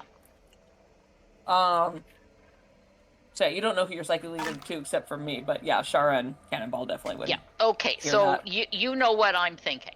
Yes. Okay. All right. The way I see it, there are 2 options here. Well, 3 options here. 1, kill Redding. I get to eat. That's the one I would go for. 2, we can strike up a deal for his soul. Or 3, and I really hate to do this one because I really hate getting, well, not really innocent blood, but whatever you would be considered. But if I have to go through you, I have others I may call on to do the deed. A little more costly on my end, but I have done worse for smaller meals.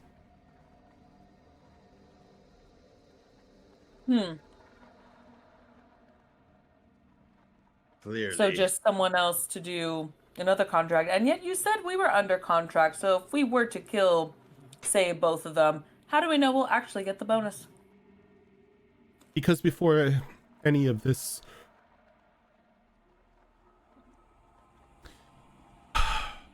work will proceed, we will sign a contract. Legally binding. Tell you what. Contract.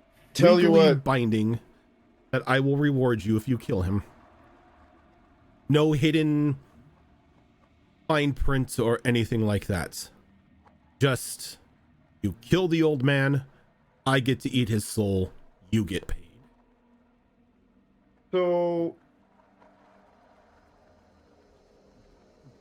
Cannonball's gonna smile And say, fine, but I want it in writing. He's gonna walk up to Pearl And ask her, would ye happen to have anything to write a contract upon? Oh, I do. As he snaps a I'm finger, writing it. I don't trust as ye. a black desk table appears, and there's a line. There's just a line of blank parchment with an ink and quill. Sorry, no demonic doodads. I'm writing it myself with good It's- old-fashioned... Literally just paper. I don't Fine. trust ye. I have some You have really to see nice this enough paper times. here. I have a fancy book that I think would be just perfect for this. Here, let me fish it out of my pack. So I will fish out the very special spiral bound little book I have and hand it to Cannonball. and we're gonna Now, William, before you begin writing, are you versed in actual demonic law? Or devil bit. law? Or have you written many contracts in your life? we are gonna wing it and make it look like we did. We bluffing. And Pearl is going to, she's getting a little bold here. She's going to kind of cross her arms and look at Mel and say, you know, Mel, this is an awful lot of fuss. I'm just one small druid. But, you know, hey, Grandpa is family. So this Grandpa is kind of is where I stand. food. And you can stand right there if you wish. William here will draft up a contract, and I hope it's legible so I can read through it. So I've always wanted to see what it would be like to take on 2 barbarians, a warlock, and someone who's pretty good with daggers. I'm gonna You don't even know what I am. And I'm only going to give away so much here. I'm And I gonna don't do know if I know that you're a blood hunter. and miscellaneous. Right. I'm gonna do a few Paul things really here. hasn't bonded with the captain yet, right? That's fair. That's fair. I just thought it was funny. I was like, I don't know what I am. Ain't nobody knows what you are. Okay, I was the wrong thing for the first, 3 episodes, and then I was like, oh, fuck, never mind. Reverse. So I need 2 things, Roshan. Yes. I need most probably an Arcana check, so that me, the player, knows something, because I don't know what I don't know that much about it. Yeah. It's not going to be an Arcana check because this is a whatever contract. This is going to be an intelligence check. Okay. If you are just writing a legitimate contract. If you are trying to deceive him in any way, you're going to have to make it a deception roll on top of it. Okay. I'm gonna be there's like 4 layers to what Cannonball is gonna do. First of all, we are gonna write a real contract. Okay, go ahead and give me an intelligence roll here. Okay. That is going to be a 16. That's not bad. Not the best, but not the best, but it's legible. Because we are using that good old exceptional wit cantrip. Now, are you including legal speak in there, or is it just those signed to this contract promise to kill Redding Goldspar, blah blah blah? No, we're gonna add it. We're gonna write also the contract in multiple languages. While we're doing so, it will be both in common, in abyssal, and in deep speech. Okay. Oh, now someone knows deep speech. Yes. We're also, and this is where the deception roll is going to come in here, as we're also going to use a little extra here, as we're going to use encrypt and decrypt here to kind of mess a little bit with the contract here too. So I'll give you the deception, and I'll give you that. Okay. You said you're writing this in abyssal? One of them is in abyssal, yes. The other one is in deep speech, and the last one is in common. Okay. And the way I have it written basically is all 3 of them are going to be like on a different page of the book, right? And what book are you writing this in? That little notebook that whatchamacallit, that Pearl gave me. Or what notebook did you give him? Okay. To be clear, Cannonball has not put his name or signed his name in the book yet. I'm just writing up the contract. That is perfectly fine. Notebook is the spiral-bound flip notebook with 1 blank page. If a name is written, it puts a death contract on that person, and it's an infernal assassination contract, and it's not an attuned item. Okay. So you can pretty much be released upon the world to carry out the contract. You can use that page to write. You have 1 page. Okay, I thought we had multiple. So I'll just write it, and I'll have it fit on the 1 page in that case, and just write it in not in triplicate then. That was for flavor more than anything else. It was. You use like 20 pages, and we're like, right. Oh my god. No, if we only have 1 page, I'm only writing up 1 page. Sorry. And he writes in shorthand, apparently. I don't know. Right. Okay. No, so we're just writing the 1 contract then, right? Yes. And we're putting the 2 lines at the bottom for people to for people to sign, right? And we're gonna just slide the paper at him, with the good old, well, matey, all you gotta do is sign. As he walks over and he pulls out a pair of glass, like very fine reading glass, and puts them on. Love it.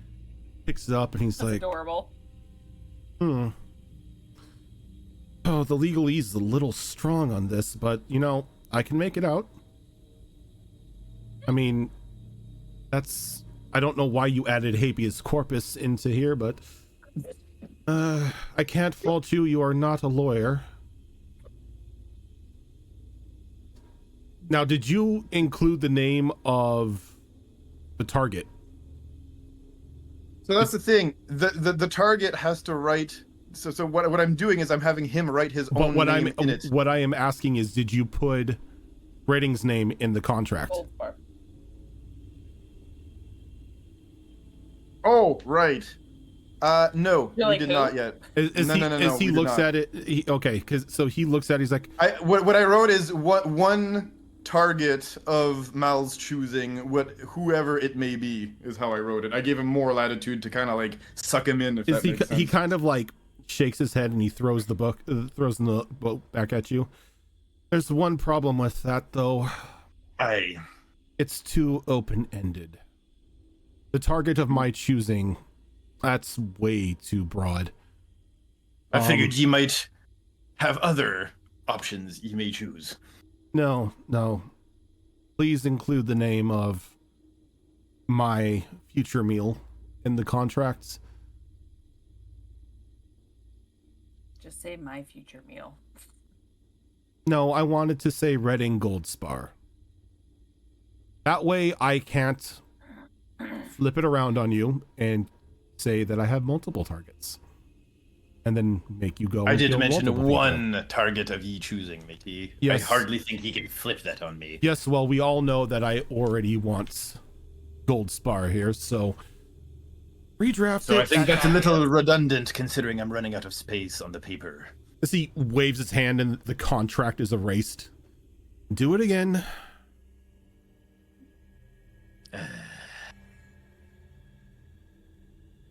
You could literally just use the parchment I provided. It's paper. I don't trust it. Cannonball's just being stubborn about it at this point. About not trusting it. You don't trust it, yet you completely shorthand that contract, loaded it up with a bunch of incorrect legal speak, and didn't even include Goldspar's name. Look, I don't do this every Friday, okay? Would you like me to write the contract?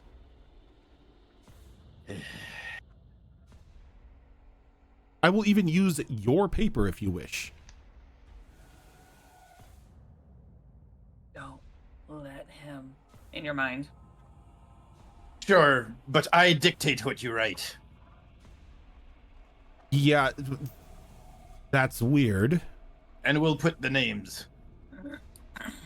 All of them, the way you want them.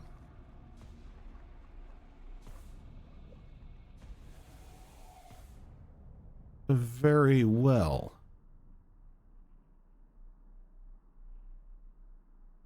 As he kind of begins to sort of softly whisper as the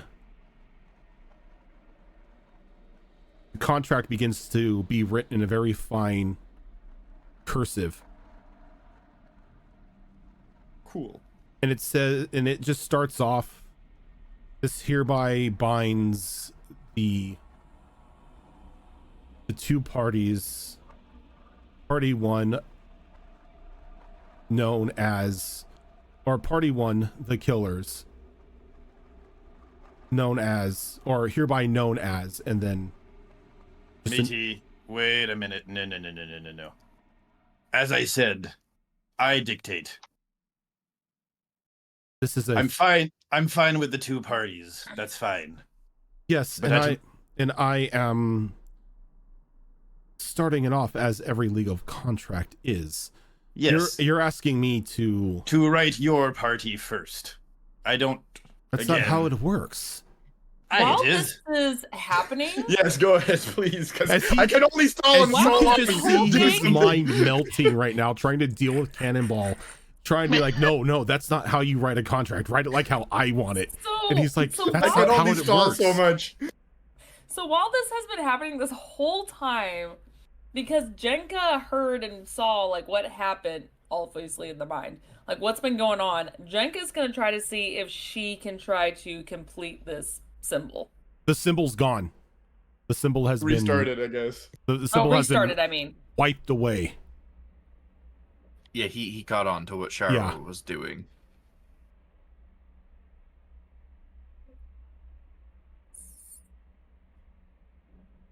can I see on the desk or anything that shows what the symbols were? If there's There's anything.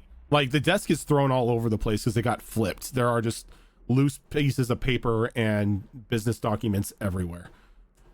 There's nothing that you can see that shows how to make that symbol. Or a dumb question. Do you remember what the symbols looked like? It's asking an awful lot of Shara. Cannonball, I know. Cannonball, give me a persuasion roll in order to get him to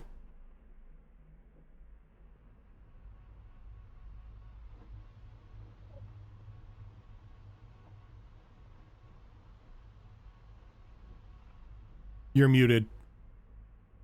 Sorry about that. Yeah. So you want a persuasion roll, correct? Yes.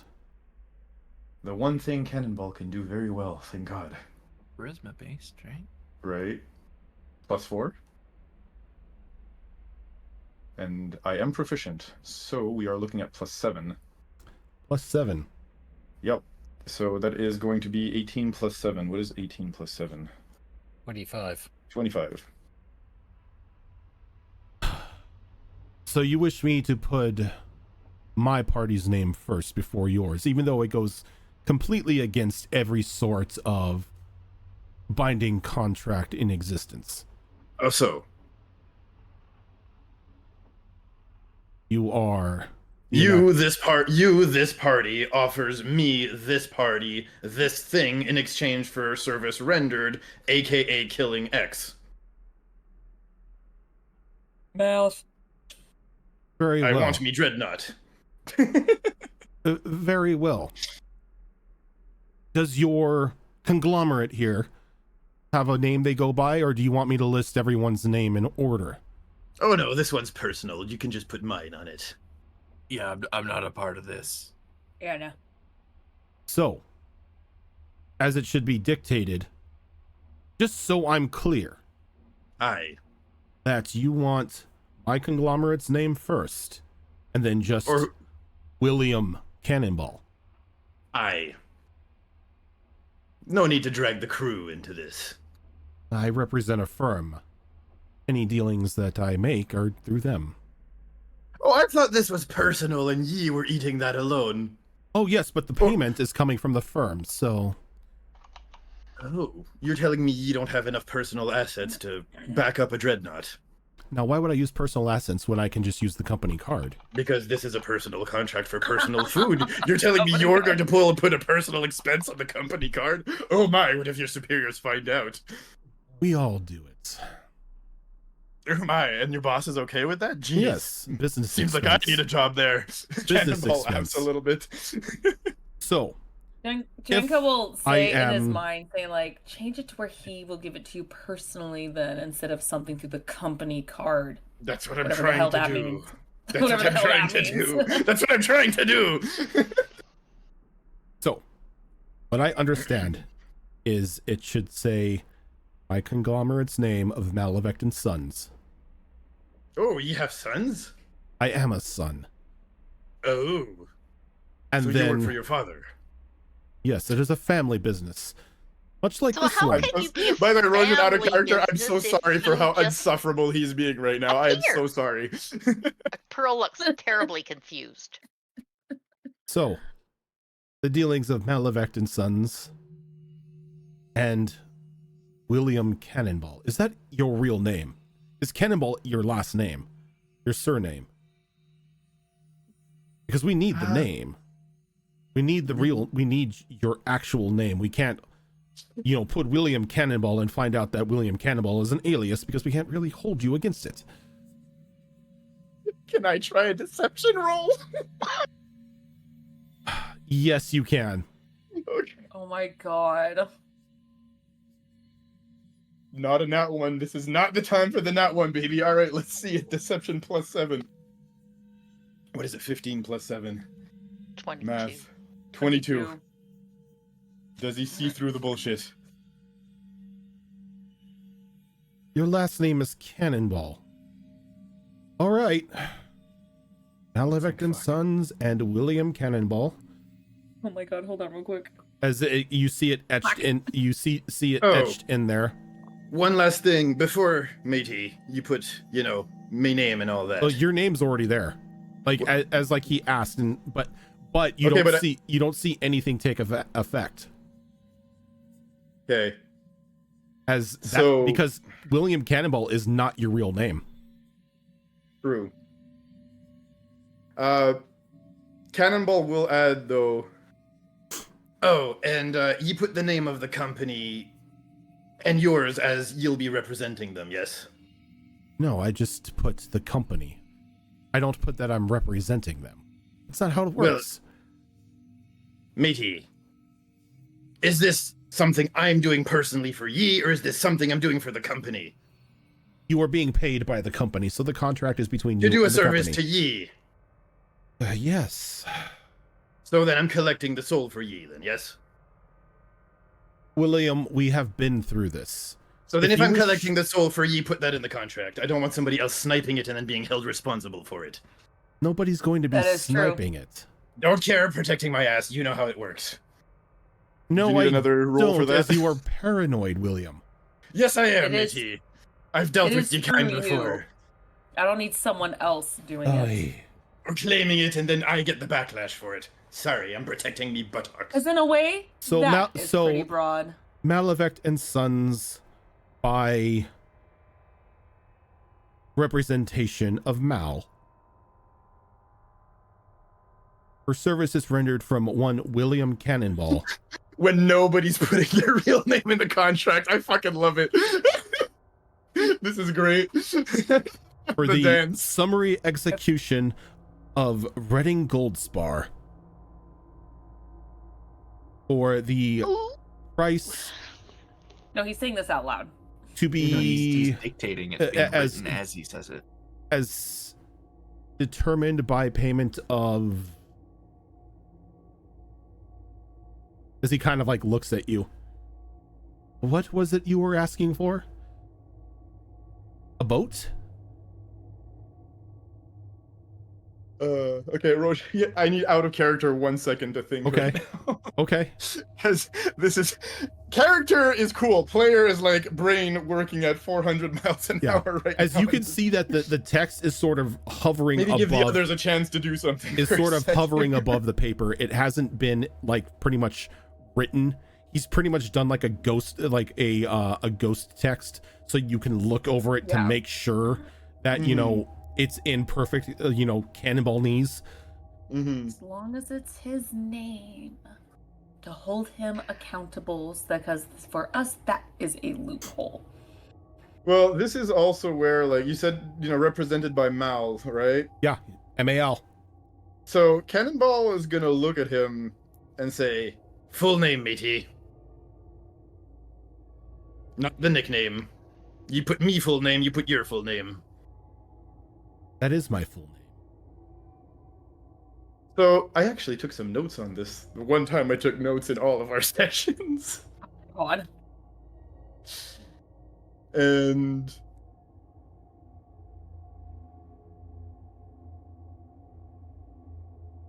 because you gave me a name the last time Yeah, and he gave you Cannonball a name. spoke.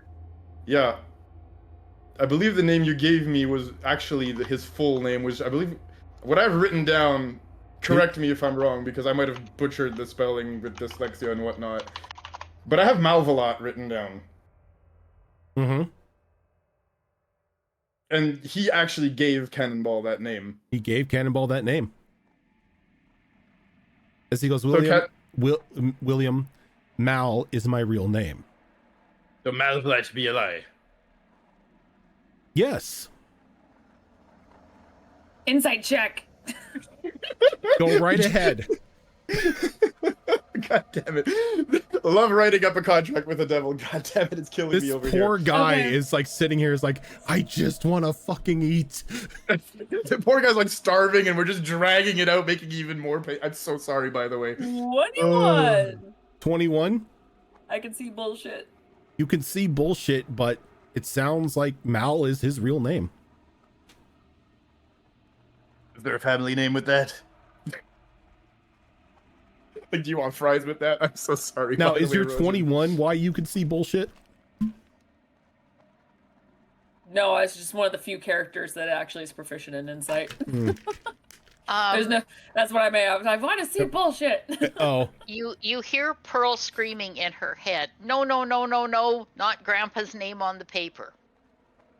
as he goes, does this look good now? But I still need to know what we're paying you. You haven't really named anything aside from saying you wanted a dreadnought. Is a boat really what you want? We are in ridiculously wealthy. We could pay you in whatever you wanted.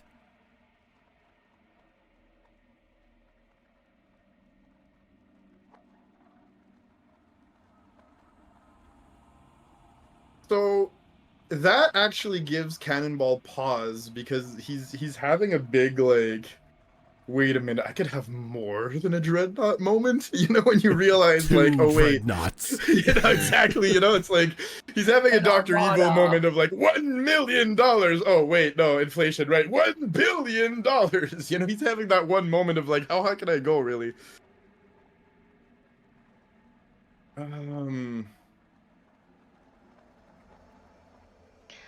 Pearl looks at Yeah, let's give Redding. the others like 2 seconds while I think about that. Yeah. If you don't Well, mind. while this is happening, Pearl looks at her grandfather and says, I would have thought we were worth a little more than a dreadnought, given the family wealth at the very least. I'm surprised you're letting them dictate a contract for my death over a dreadnought.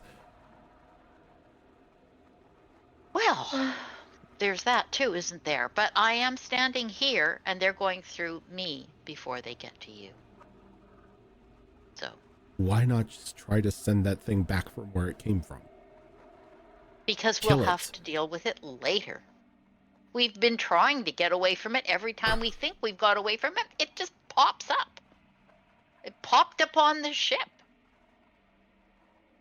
The captain and the first mate were busy, and we had this very convoluted discussion, and we were all very upset, and he just won't. He's relentless, grandfather. Oh, don't I know it, And child? I don't understand why. I mean, if you know when you're supposed to die, why does he want to push the date up? I do not understand this. And I mean, and not that I want to It's see you best not to particularly question dead, the grandfather. it's best not to question the intention of those like them. They operate on their own system.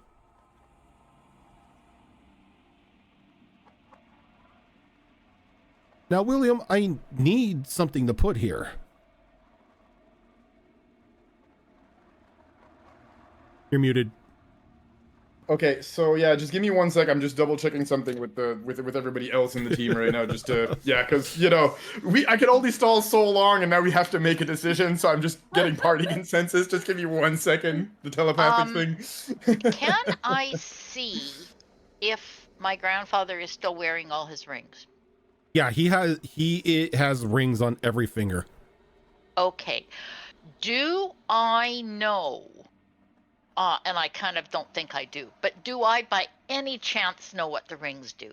Like what he's got available to him at this moment? You know, one of them shunts people across the town. That's about it. Okay.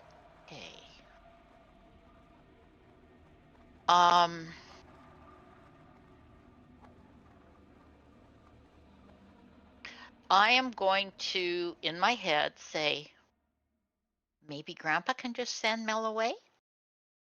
He sent Shara away. Across town, this thing travels dimensions. It'll be right back. William, would you like a puppy? Maybe some Which gold? kind of puppy? Hellhound, 3 heads, the whole 9 yards, bells and whistles. Why not? It'll listen to me and not try to eat my head off, right? Or burn my house down. Or It will be loyal completely to you, William. That's pretty cool. But a dreadnought's better. Okay, Also, just so ask him what the rings do as well, Pearl, since he seems to be distracted enough. You could ask him what his other rings do. Is there a way I can whisper to my grandfather?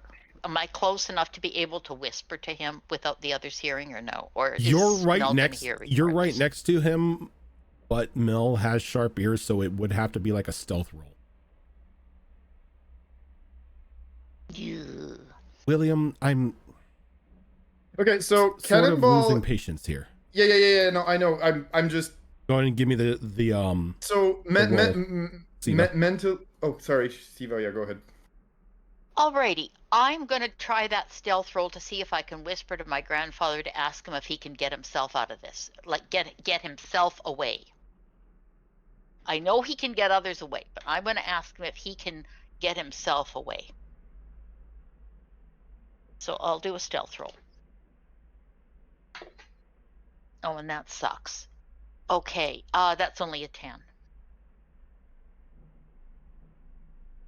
It's enough because you can see Mal is completely flabbergasted at the moment because of Cannonball. So it's quiet enough to where you can talk to your grandfather. Okay, so what I'm gonna ask him is just very quickly, can you get yourself out of here? Go to somewhere else.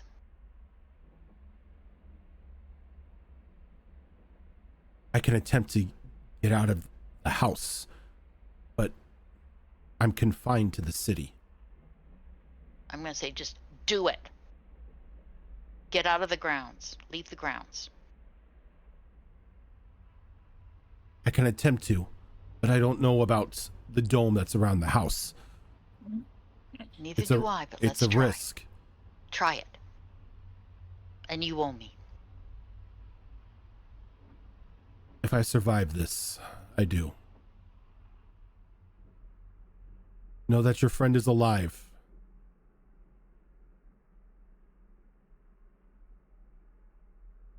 And where I sent him, it wasn't out of malice, but for his own safety. I'll give him a very slow nod. You can see him focusing for a moment, and everyone sees a bright flash behind them as Redding vanishes from the inside of his suit.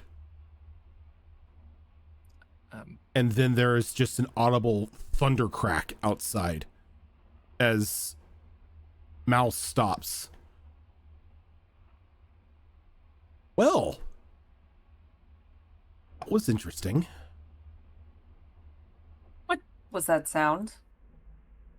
That was the sound of something slamming against something relatively hard outside. Ugh. Yes. An intruder? No. As he kind of like motions over to the suit, the like Redding's suit. I would assume that was Mr. Goldspar. I'm sorry, what? Ugh. Yes. Is he? Cannonball I'm makes the like dead sign. use this brief distraction to just walk over and snatch up that book that text was hovering over. Hey, I was using that. See, Not anymore. walks Well, over. he's gone now. He walks over to the to one of the windows and pulls the thing, the drapes aside, and he looks out and he's like, "Well, I believe our business is concluded here. I'm sorry. I will bid you all adieu. Sorry for the misunderstanding and the lying. William, I'm afraid that the dreadnought's just not in the cards at the moment. Maybe we can strike up another deal some other time, but if you'll excuse me, dinner calls." And he just sort of like I'm gonna look out does the like a window. little fiery implosion. I'm gonna look out the window. Same. And as you look out the window, you can see the mangled body of Redding Goldspar on the grounds of the estate as he cast a teleport spell to get him out of the house, and it was like traveling through a Stargate who has the other side shut as he went slamming right into that dome. Oh no. Rip. Okay. Oh my god. Can we stop Mel from taking the Mal's body? already gone. The body's He still ate there. and left. The body's still there. Oh, I don't think there's anything we can do. That's over. I think there's literally nothing we can do. As Bright side, your brother? you stand there, and as like you're looking outside at the body, as Pearl, you remember what was said about this blood curse, that after one dies, the spark goes to the next in line.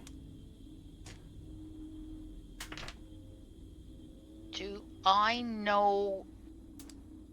So that would be my half brother. Yes. Is your half This is brother the firstborn older? son, I think. It wouldn't go to me because I'm not a gnome. Has nothing to do with the gnome. Oh shit. Who's the older? Who's the Who's eldest? the eldest between you and your half brother? Oh fuck. Wah, wah. So, Pearl,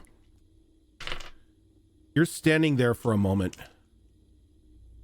looking at this, and just this surge rushes through you.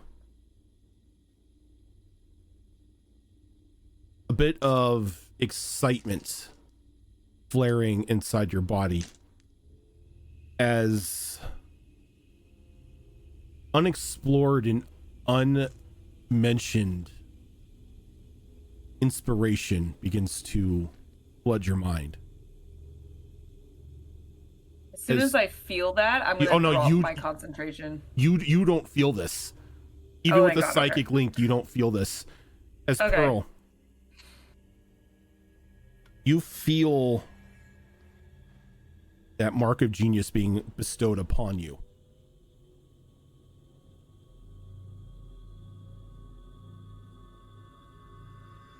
And then you hear Mal in your head. Well, guess I'll be seeing you sometime. Take care, Pearl. Live a very long and prosperous life, will you? And Pearl says out loud, "By the gods, I think I've just done a terrible, terrible thing." And with that spark of genius, Pearl, you level up. Damn it! It's all the druids that level up. Right. I swear to God, in all campaigns, it's the druids that level up. Druids are the best. And that Lies. that is where we are going to end for tonight. Oh God. Well, Well, none of that went the way I thought it was going to go. So thank you everybody for tuning in tonight. If this is your first time here, this is not the only show that we have. On this upcoming Saturday, we have another episode of Wayward Wanderers, which is our Pathfinder 2 Extinction Curse campaign. Actually, we don't. Okay, we don't. I'm a liar. No, we should, but there's things happening, so we're not playing Gotcha. Saturday. Okay, so unfortunately there will be normally Wayward Wanderers, which is our Pathfinder 2 Extinction Curse campaign run by Azerin, would be coming up on Saturday. Evie, please do not eat my wires. But as Siva mentioned, it will be postponed due to other issues. On this upcoming Monday, we have another episode of Destiny Forged, which is our longest running show here on the channel, currently in our third campaign. Tuesday, are you guys doing Totor? yep, we should be good for Totor. You're gonna be okay doing it? Yeah. That Oh yeah, evening? I'm landing at 1 p.m. I've got like 6 hours to get ready. You're I'll be tired. fine. Okay. No, I don't I'll know. be fine. It's So- it's Okay. a 6-hour flight. I'll be fine. We will have Tales of the Outer Rim on Tuesday, which is our Star Wars campaign run by Tiltbot. Normally coming up on the next Thursday, we would have Mass Effect Horizons, which is a 5th edition mod Mass Effect game that's run by Zorro, but it is Thanksgiving in the US, so we are going to be out for that. On the next Saturday, on the 25th, if all goes according to plan, we will Yep. have Withered Wastes in the afternoon, which is a 5th edition post-apocalyptic game that I run with a couple people here. Then 7:30 we will have the start of a once a month show inspired by things like superhero comics and like the X-Men cartoon and it's going to be using the Kids on Bike system, and the show is called Would Be Heroes. That will be running from 7:30 p.m. Pacific time till midnight. But for now, we are going to head on out. Thank you so much for tuning in, everybody, and we will catch you on Monday for Destiny Forged. Till then, have a good one. Bye bye.